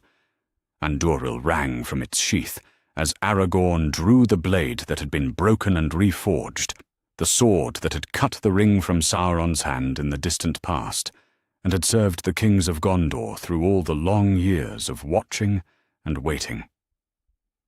"I am Elessar, son of Arathorn, heir of Isildur," the king replied, his voice steady despite the cosmic horror that raged around them. "And I bow to no darkness, however ancient or terrible it may claim to be." The duel that followed was fought on multiple levels of reality simultaneously. Steel clashed against weapons forged from crystallized shadow, while wills contended in realms of pure thought and spirit. Around them, the battle raged as the dead of ages past rose to fight wars they no longer understood. But for those precious moments, the conflict narrowed to its essence, the eternal struggle between the light that seeks to preserve and create and the darkness that seeks only to dominate and destroy. In the end, it was not superior swordplay that gave Elessar the victory, but something simpler and more fundamental. As the mouth of Sauron raised its shadow blade for a killing stroke, Aragorn spoke a word in the ancient tongue of Númenor. Not a word of power or command, but simply the word hope in the language of his ancestors. The effect was immediate and devastating. The creature's form wavered like heat shimmer, its shadow flesh unable to maintain cohesion in the presence of that simple concept. With a shriek that shattered the air itself, the mouth of Sauron dissolved back into the darkness from which it had been conjured, leaving only the stench of corruption and the echo of its malice. But even as individual victories mounted, it became clear that conventional assault would never breach the defenses of Angband. The fortress existed in too many dimensions, defended by laws of reality that had been rewritten by cosmic will. It was then that Gimli and Legolas, scouting the eastern approaches while the main battle raged, made a discovery that would change everything. Hidden beneath a fall of rocks that might have been natural or might have been deliberately placed, they found what appeared to be nothing more than a crack in the mountainside. But Legolas's elven eyes recognized the signs, and Gimli's knowledge of stone craft confirmed what they had found. "It's a sally port," Gimli breathed, his voice tight with excitement and dread in equal measure. A secret passage used in the Elder Days, when the host of Valinor laid siege to the original Angband. It's been sealed and hidden, but the stones remember their purpose. "And if the stones remember," Legolas added, studying the ancient elvish runes that were barely visible on the weathered rock, "then perhaps they remember how to open as well." Working together with skills that complemented each other perfectly, dwarf stonecraft and elvish lore, the patience of the mountains and the memory of the trees, they began to clear the passage. Stone by stone, they dismantled barriers that had been placed not by Morgoth's servants, but by the Valar themselves, seals meant to prevent anyone from ever again walking the hidden ways into the heart of ultimate darkness. As the last stone fell away, revealing a passage that led into the very heart of the mountain, both warriors felt the weight of destiny settling upon their shoulders.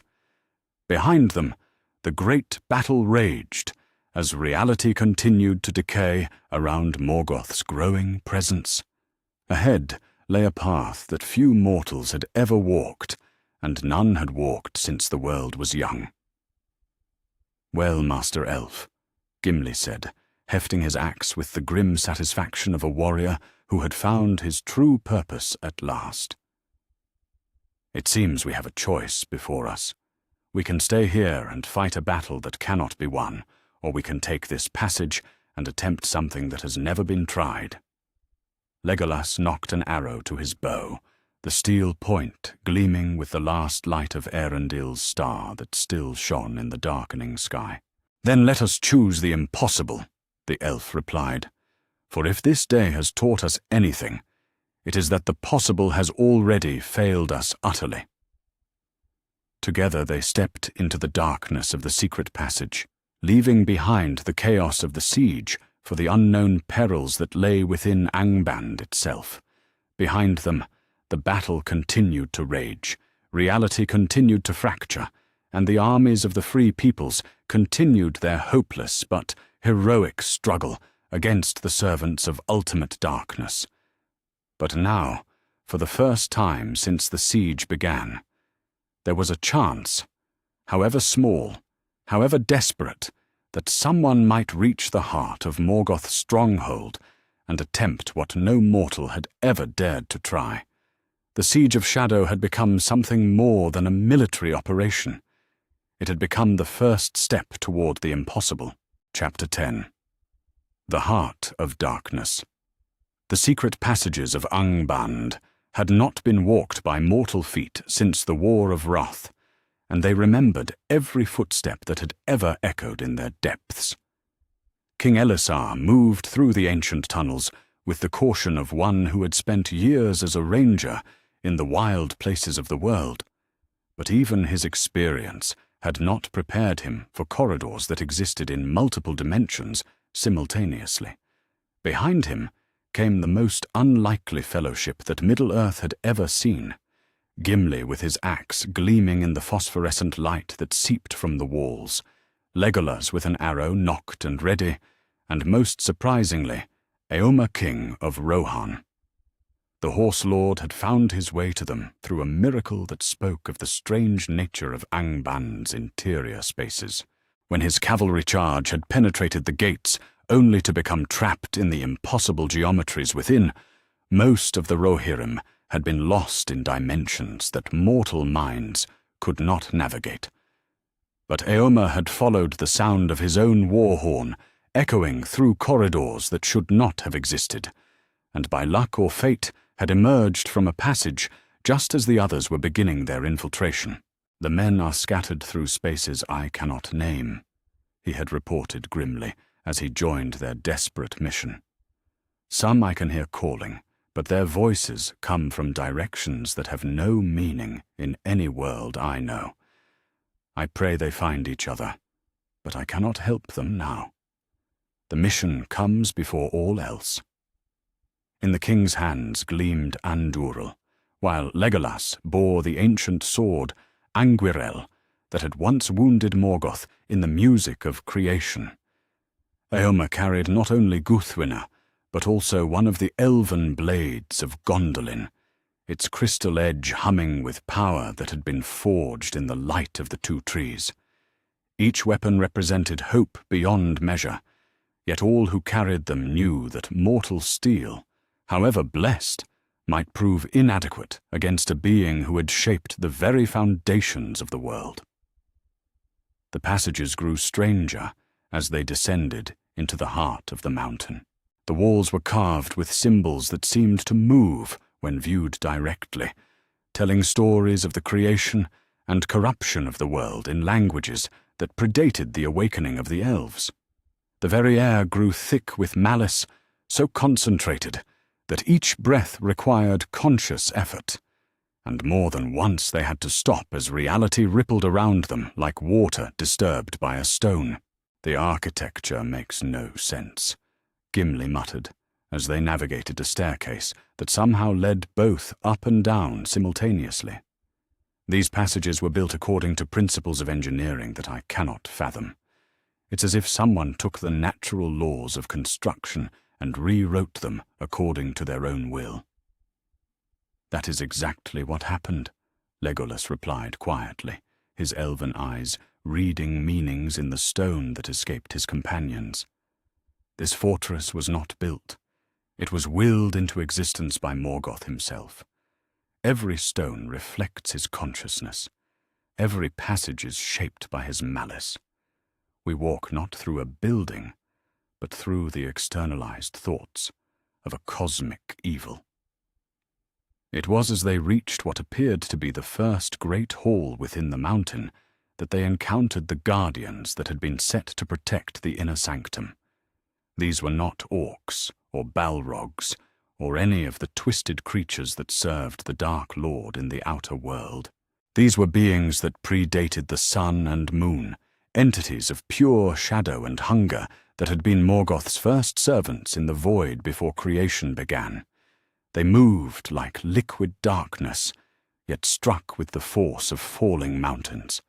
Their voices spoke in harmonies that had been sung before the music of creation, discordant melodies that sought to unmake the very concept of existence. Against such foes, conventional weapons would have been useless, but the blades they carried were not conventional. Andúril blazed with the light of Númenor as Aragorn met the first shadow spawn in single combat, the reforged sword cutting through darkness made manifest with each stroke. Beside him, Legolas danced through the melee, with Anguirel singing in his hand, the crystal blade leaving trails of starlight that burned the creatures wherever it touched. But it was the discovery in the next chamber that truly revealed the magnitude of what they faced. As they fought their way deeper into Angban's heart, they found themselves in a vast circular room whose ceiling disappeared into dimensions beyond counting. At the room's center stood an altar of black ice, and upon that altar lay 3 gems that blazed with a light too pure for mortal eyes to look upon directly. The Silmarils, Éomer breathed, recognition hitting him like a physical blow, even though he had never seen the holy jewels before. Every child of Middle-earth knew the stories, the tales of the gems that contained the light of the 2 trees, and had sparked the greatest wars of the Elder Days. But these Silmarils were not free. They were bound by chains of shadow and ice to the altar itself, and from them extended ethereal threads that disappeared into the dimensions above. Following those threads with his eyes, Legolas saw the truth that chilled his immortal soul. "He has bound himself to them," the elf whispered in horror. "Morgoth has anchored his essence to the Silmarils themselves. That is how he maintains coherence across the dimensional barriers, how he shapes reality according to his will. The holy light of Valinor has become the very foundation of his power." The implications were staggering. The gems that had once been the most beautiful things in creation, the light that had been stolen from the 2 trees of the Valar, had become the cosmic anchor that allowed ultimate evil to manifest in the physical world. It was a corruption so fundamental that it defied comprehension. "Then destroying the Silmarils would disperse him again," Gimli said, raising his axe toward the bound gems. But even as he spoke, he knew the futility of his words. The Silmarils could not be unmade by any power in Middle-earth. They had been created by Fëanor himself, using arts that had died with their maker, and even the Valar themselves could not destroy them. It was then that they encountered the first real guardian of the inner sanctum, not a creature of shadow and hunger, but something far more terrible. From the dimensions above descended a figure that had once been beautiful, beyond mortal description, but was now twisted into a form that hurt the mind to perceive. "Ungoliant," Legolas whispered, and the name itself seemed to poison the air around them. "The Spider of Shadows, she who devoured the light of the 2 trees. She serves Morgoth still, though she once fought him for the Silmarils in the distant past." The creature that had once been called the Unlight hung before them like a living void, her form shifting between spider and shadow, and something that existed beyond both concepts. Her voice, when she spoke, was like the sound of light dying. "Little thieves," she hissed, her words dripping with venom that could poison hope itself. "Little thieves come to steal the pretty lights, but the lights belong to the great master now, as all lights will belong to him when the darkness covers everything and the last star dies." The battle that followed was not fought with weapons alone. Ungoliant's presence was an attack on the very concept of existence. Where she moved, light died, hope withered, and the fundamental forces that held reality together began to unravel. Against such an enemy, even their blessed weapons seemed to strike at nothing more substantial than shadow. But it was Éomer who found their salvation in an unexpected place. As the spider of shadows pressed her attack, the king of Rohan began to sing, not a war song or a lament, but something simpler and more fundamental. He sang the songs his people had sung for generations around their hearthfires, songs of horses running free under the open sky, of love and loss and the simple joys of mortal life. The effect was immediate and devastating. Ungoliant recoiled as if struck by a physical blow, her form writhing in what could only be called pain. The light of the Silmarils, bound though they were, began to pulse in rhythm with Éomer's song, and for a moment the chains that held them seemed to weaken. She feeds on despair and hatred, Aragorn realized with sudden clarity. But hope and joy, these are poison to her kind. The light of the Silmarils remembers what it was created to be, and it responds to courage and the songs of free folk. Together they began to sing, 4 voices raised in harmonies that spoke not of doom and darkness, but of green fields and flowing rivers, of children's laughter and the warmth of friendship freely given. It was not a weapon that could destroy ultimate evil, but it was something that evil could not touch, could not corrupt, could not understand. Ungoliant fled back into the dimensions above, her screams echoing through Angband like the sound of breaking glass. But her retreat had come at a cost. The effort of maintaining hope in the heart of ultimate darkness had drained them all, and they knew they had little strength left for what lay ahead. As they continued their ascent toward the uppermost chamber of Angband, they began to understand the true nature of their task. Morgoth's power was indeed tied to despair and hatred, fed by the suffering and hopelessness of all who dwelt in Middle-earth. But the Silmarils, even bound as they were, retained some memory of the joy and beauty they had been created to embody. "We cannot destroy the gems," Legolas said, as they climbed stairs that seemed to extend infinitely upward. "But perhaps we can remind them of what they truly are. Perhaps we can free them not through force, but through the power of hope itself." "And if we succeed?"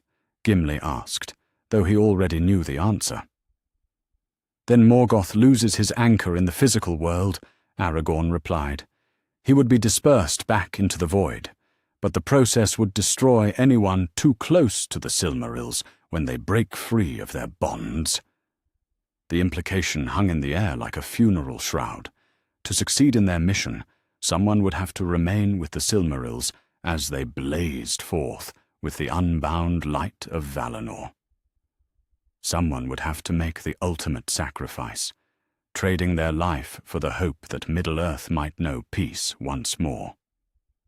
As they approached the final chamber, each of them felt the weight of that knowledge settling on their shoulders. They had come this far together, but only one could complete the mission, and that one would not see the dawn. Behind them, the battle still raged as their armies held the gates against impossible odds. Ahead lay the confrontation that would determine the fate not just of Middle-earth, but of all creation itself. The heart of darkness awaited, and with it the choice that would define the Fourth Age forever. Chapter 11. The Battle of Kings. In the highest chamber of Angband, where the impossible architecture of the fortress reached its culmination in a spire that existed in 17 dimensions simultaneously, the 4 heroes of Middle-earth stood before the incarnate form of ultimate evil. Morgoth Bauglir, the black foe of the world, had not yet fully manifested in the physical realm, but what they saw was terrible enough to drive lesser minds to madness. His form shifted between states of being, sometimes a giant wreathed in shadow and flame, sometimes a darkness so complete that light itself died in his presence, sometimes something that existed beyond the ability of mortal senses to perceive. Upon his head sat the iron crown, blazing with dark fire, and in his hand Grond rose and fell with the rhythm of a cosmic heartbeat that shook the foundations of reality. But it was his eyes that truly revealed the magnitude of what they faced. In those burning orbs lay the accumulated malice of 6 millennia, the patient hatred of a being who had been first among the Ainur and had chosen to corrupt everything he touched rather than serve any will but his own. When those eyes fell upon the 4 mortals who had dared to penetrate his sanctum, the very air around them began to burn with the intensity of his attention. So Morgoth spoke, and his voice was like the first earthquake that had ever shaken the world, like the grinding of continental plates and the death of stars. The insects come to me at last, the little children of Ilúvatar, so proud of their bright swords and their hopeful hearts. Do you know how many of your kind have stood before me over the ages? Do you know how they all ended?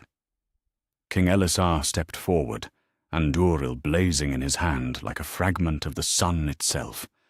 The reforged blade that had once been Narsil, that had cut the ring from Sauron's hand and served the kings of Númenor through all the long years of glory and defeat, now faced the being who had been the ultimate source of every shadow that had ever fallen across Middle-earth.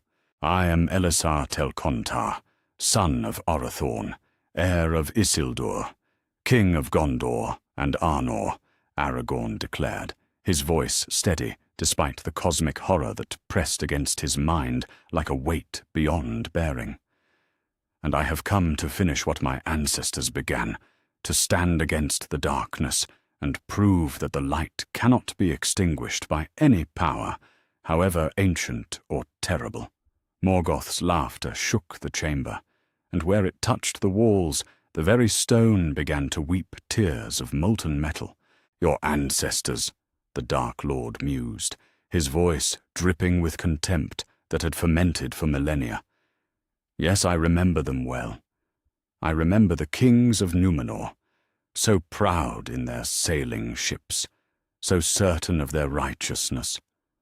I remember how sweetly they screamed when Sauron whispered in their ears and turned them against their own gods.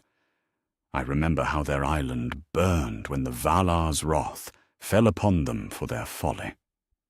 He gestured with Grond, and suddenly the chamber filled with visions, not illusions, but memories drawn from Morgoth's immortal consciousness. They saw the fall of Númenor in all its terrible glory, saw the great waves rising to swallow an entire civilization, saw the proud ships of the Sea Kings burning on waters that boiled with divine wrath. But Aragorn did not flinch. Instead, he raised Andúril higher, and the blade blazed with light that had nothing to do with the forging of steel and everything to do with the unbreakable will of those who choose to stand against the dark. I remember them too, the king replied. I remember their courage and their sacrifice, their love for Middle-earth and all who dwell within it. And I remember that some of them chose the light even when it meant their doom, chose hope even when all seemed lost. That is the legacy I carry, not their failures, but their final choice to do what was right, regardless of the cost. The battle began not with the clash of steel, but with a war of wills fought on levels of reality that mortal minds could barely comprehend. Morgoth struck first, his consciousness lashing out like a whip of pure malice, seeking to crush Aragorn's spirit before his body could even enter the fight. But the king of Gondor had learned much in his years as a ranger, had faced the Nazgûl, and looked into the Palantir of Orthanc, had stood before the mouth of Sauron, and felt the pressure of ultimate evil seeking to break his mind. He held firm, and Andoril met Grond with a sound like the birth of stars. Around them, his companions joined the battle, each in their own way. Gimli raised his ancient axe, not the familiar weapon he had carried through so many adventures, but something older and more terrible, a tool of war that had been forged in Khazad Dûm during the Elder Days, when the dwarves still remembered the songs their creator had sung to them in the depths of the earth. This was Baruk Khazad, the dwarves' axe, and it had been blessed by Orla the smith himself to bite through any armor, to cleave any shield, to wound even the Valar themselves if they turned from the light.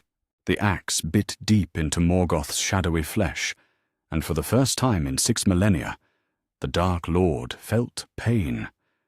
Not the anguish of defeat or the frustration of setbacks, but actual physical agony as a weapon designed by his creator found its mark.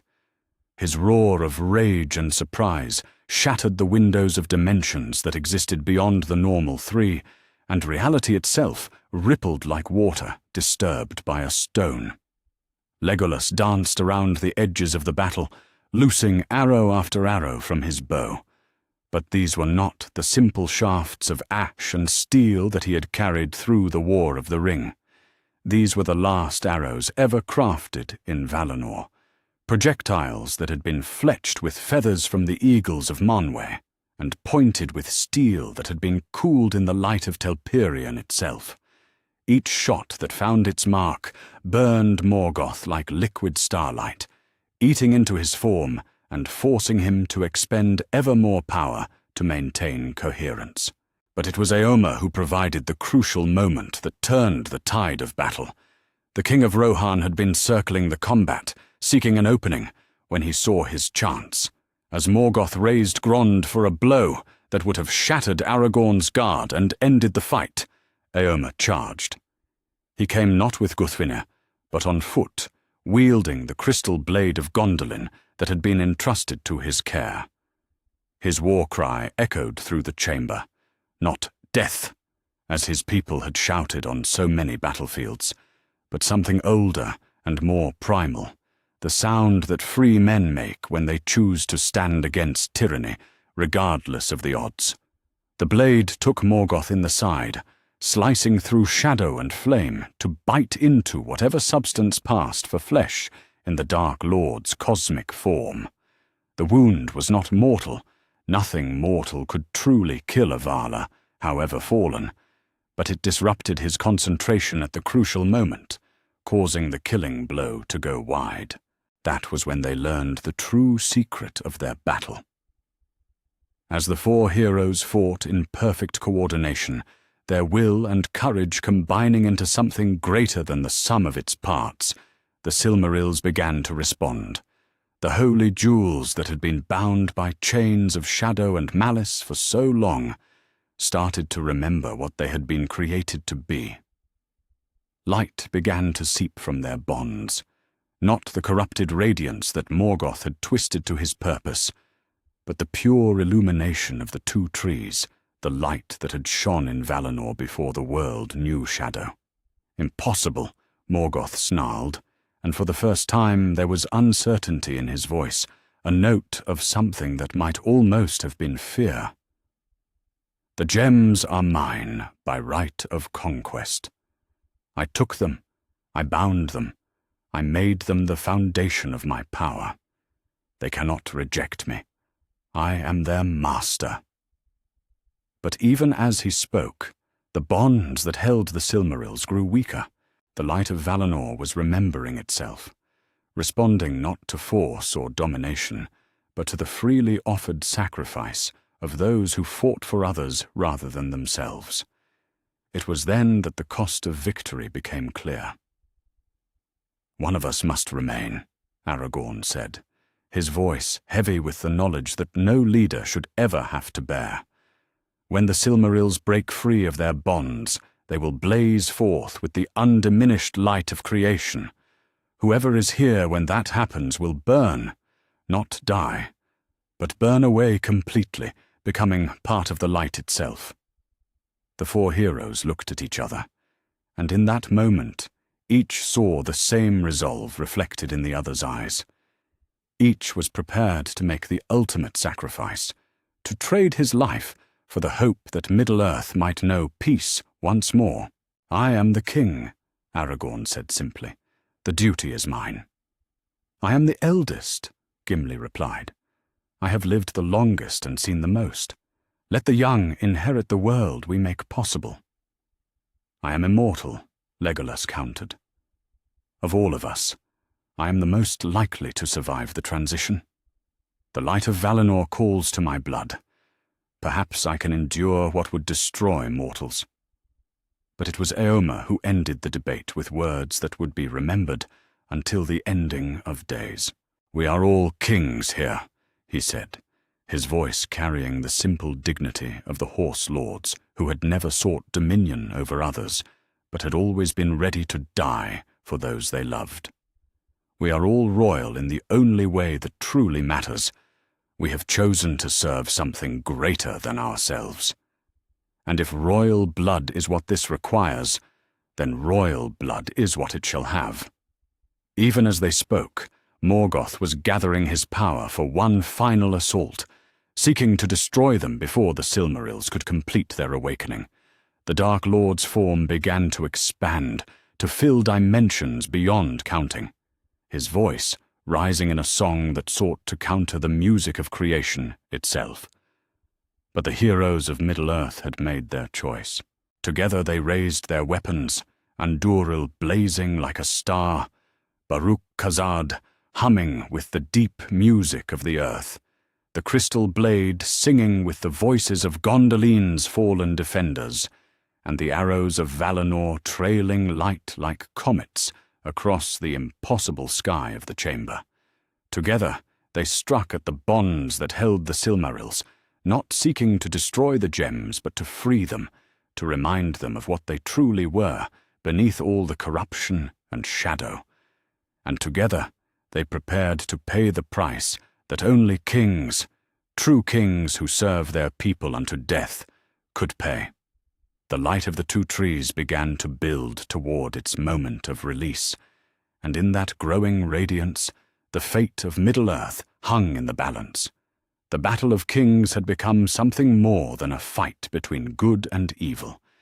It had become the willing sacrifice of heroes who loved their world more than their own lives. Chapter 12. The Price of Peace. When the light of the Silmarils blazed forth unbound, it did not merely illuminate, it transformed. The release of the holy jewels from 6 millennia of corruption sent a shock wave through every dimension that touched Middle-earth.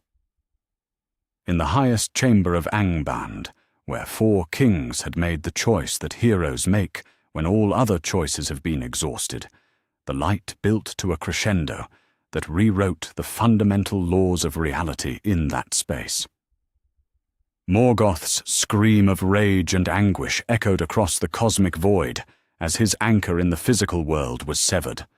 The Dark Lord, who had shaped mountains with his will and commanded the very elements to serve his malice, found himself dispersed across infinite dimensions once more.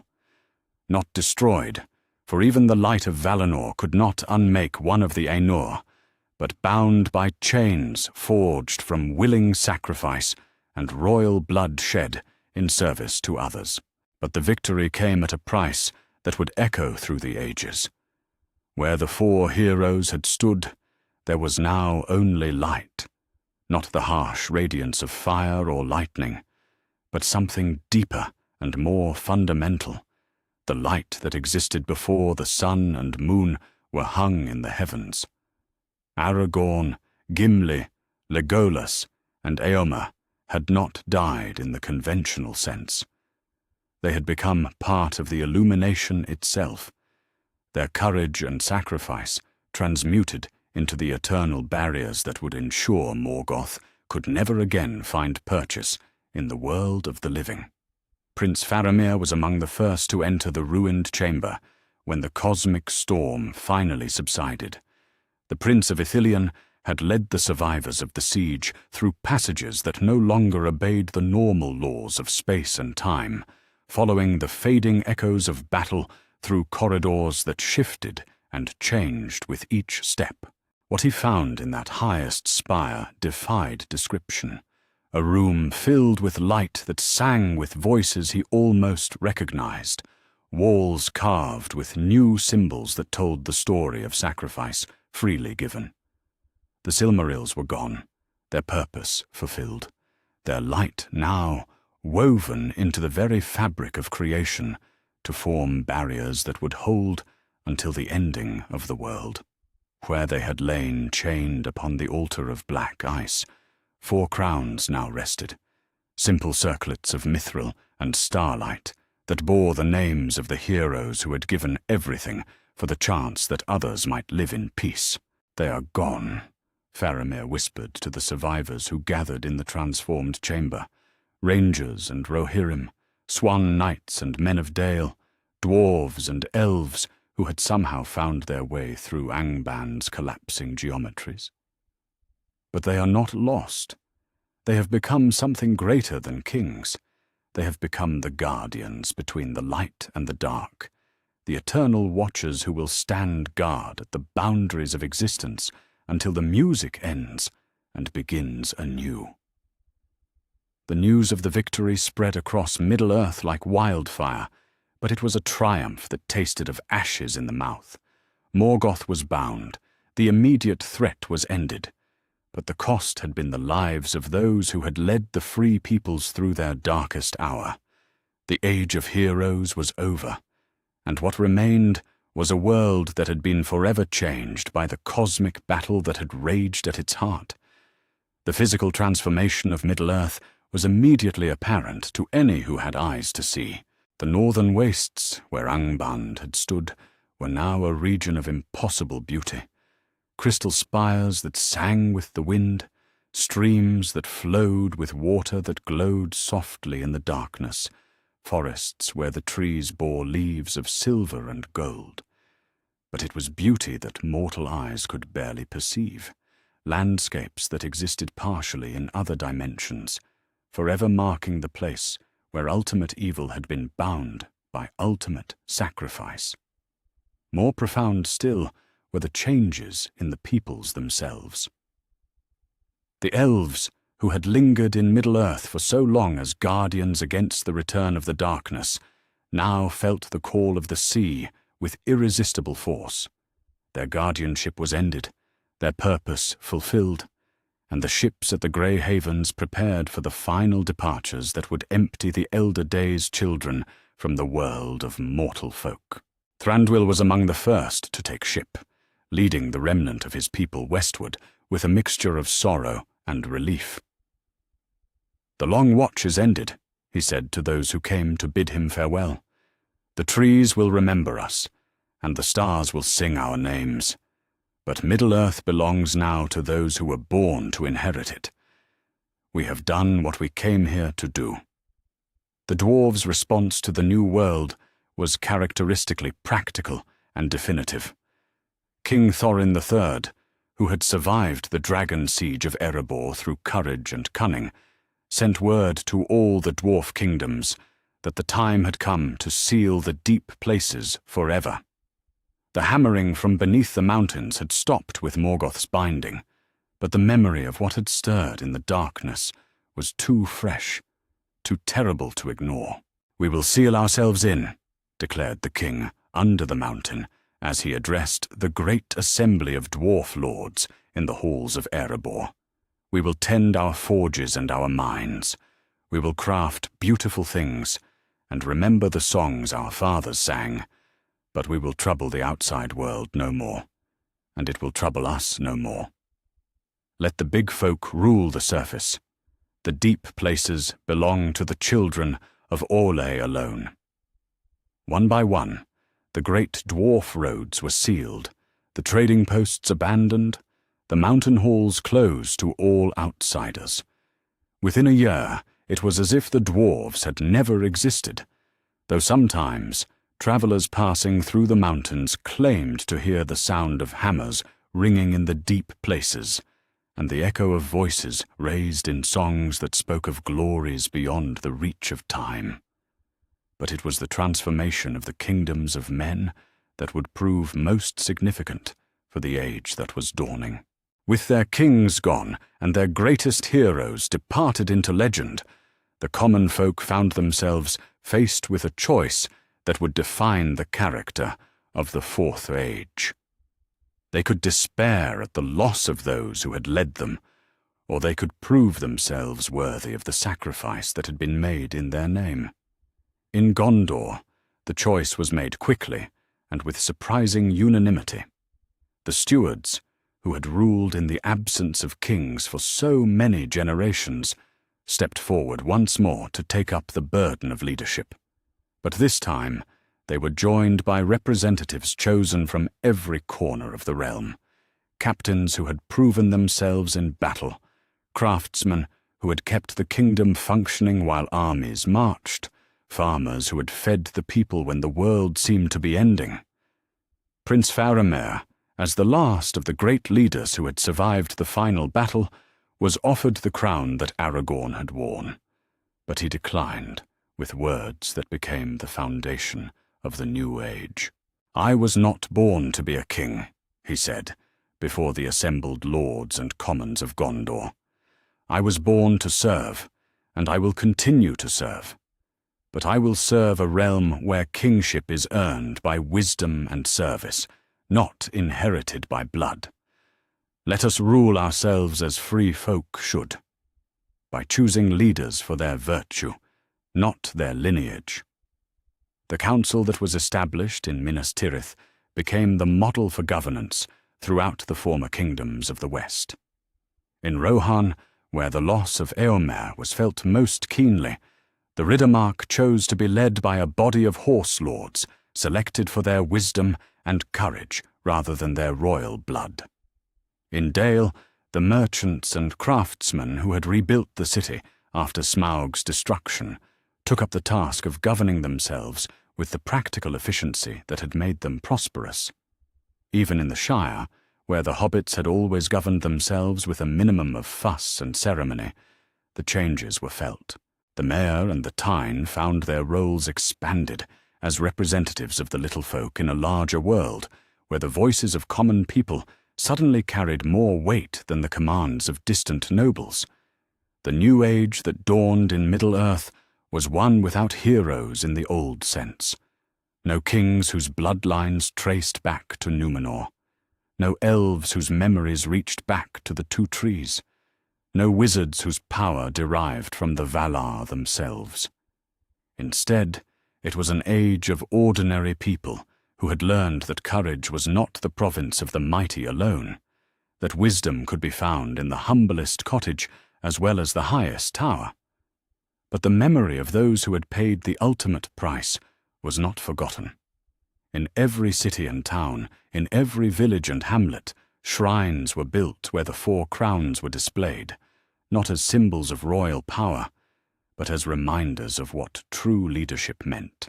Children were taught the songs that told of the king who had chosen duty over life, the dwarf who had faced cosmic horror with an axe in his hands, the elf who had given his immortality to buy mortal folk another dawn, and the horse lord who had charged into darkness with hope in his heart.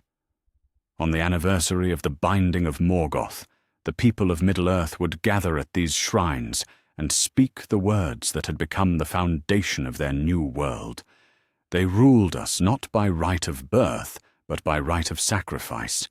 They were kings, not because crowns were placed upon their heads, but because they placed the welfare of others above their own lives. In remembering them, we remember what we aspire to be. The peace that settled over Middle-earth was deeper and more lasting than any that had come before. The barriers forged from sacrifice and sealed with royal blood held firm against any darkness that might seek to corrupt the world. Evil would rise again, for evil was part of the music of creation itself, necessary for the choices that gave meaning to existence. But it would never again threaten to unmake the very foundations of reality. and in the high places where the wind sang through crystal spires, where streams of light flowed between dimensions unseen, 4 voices could sometimes be heard on still nights, not speaking words, but singing harmonies that spoke of hope fulfilled, of duties discharged, of love that had proven stronger than death itself. The age of heroes was ended, the age of the common crown had begun, and Middle-earth, forever changed by the price that had been paid for its peace, moved forward into a future where the light would never again fail, where the songs of ordinary folk would be heard in the highest halls, and where the memory of 4 kings would guard the world until the stars themselves grew cold, and the music came at last to its final note. The peace had been bought. Now it was time to prove worthy of the price that had been paid.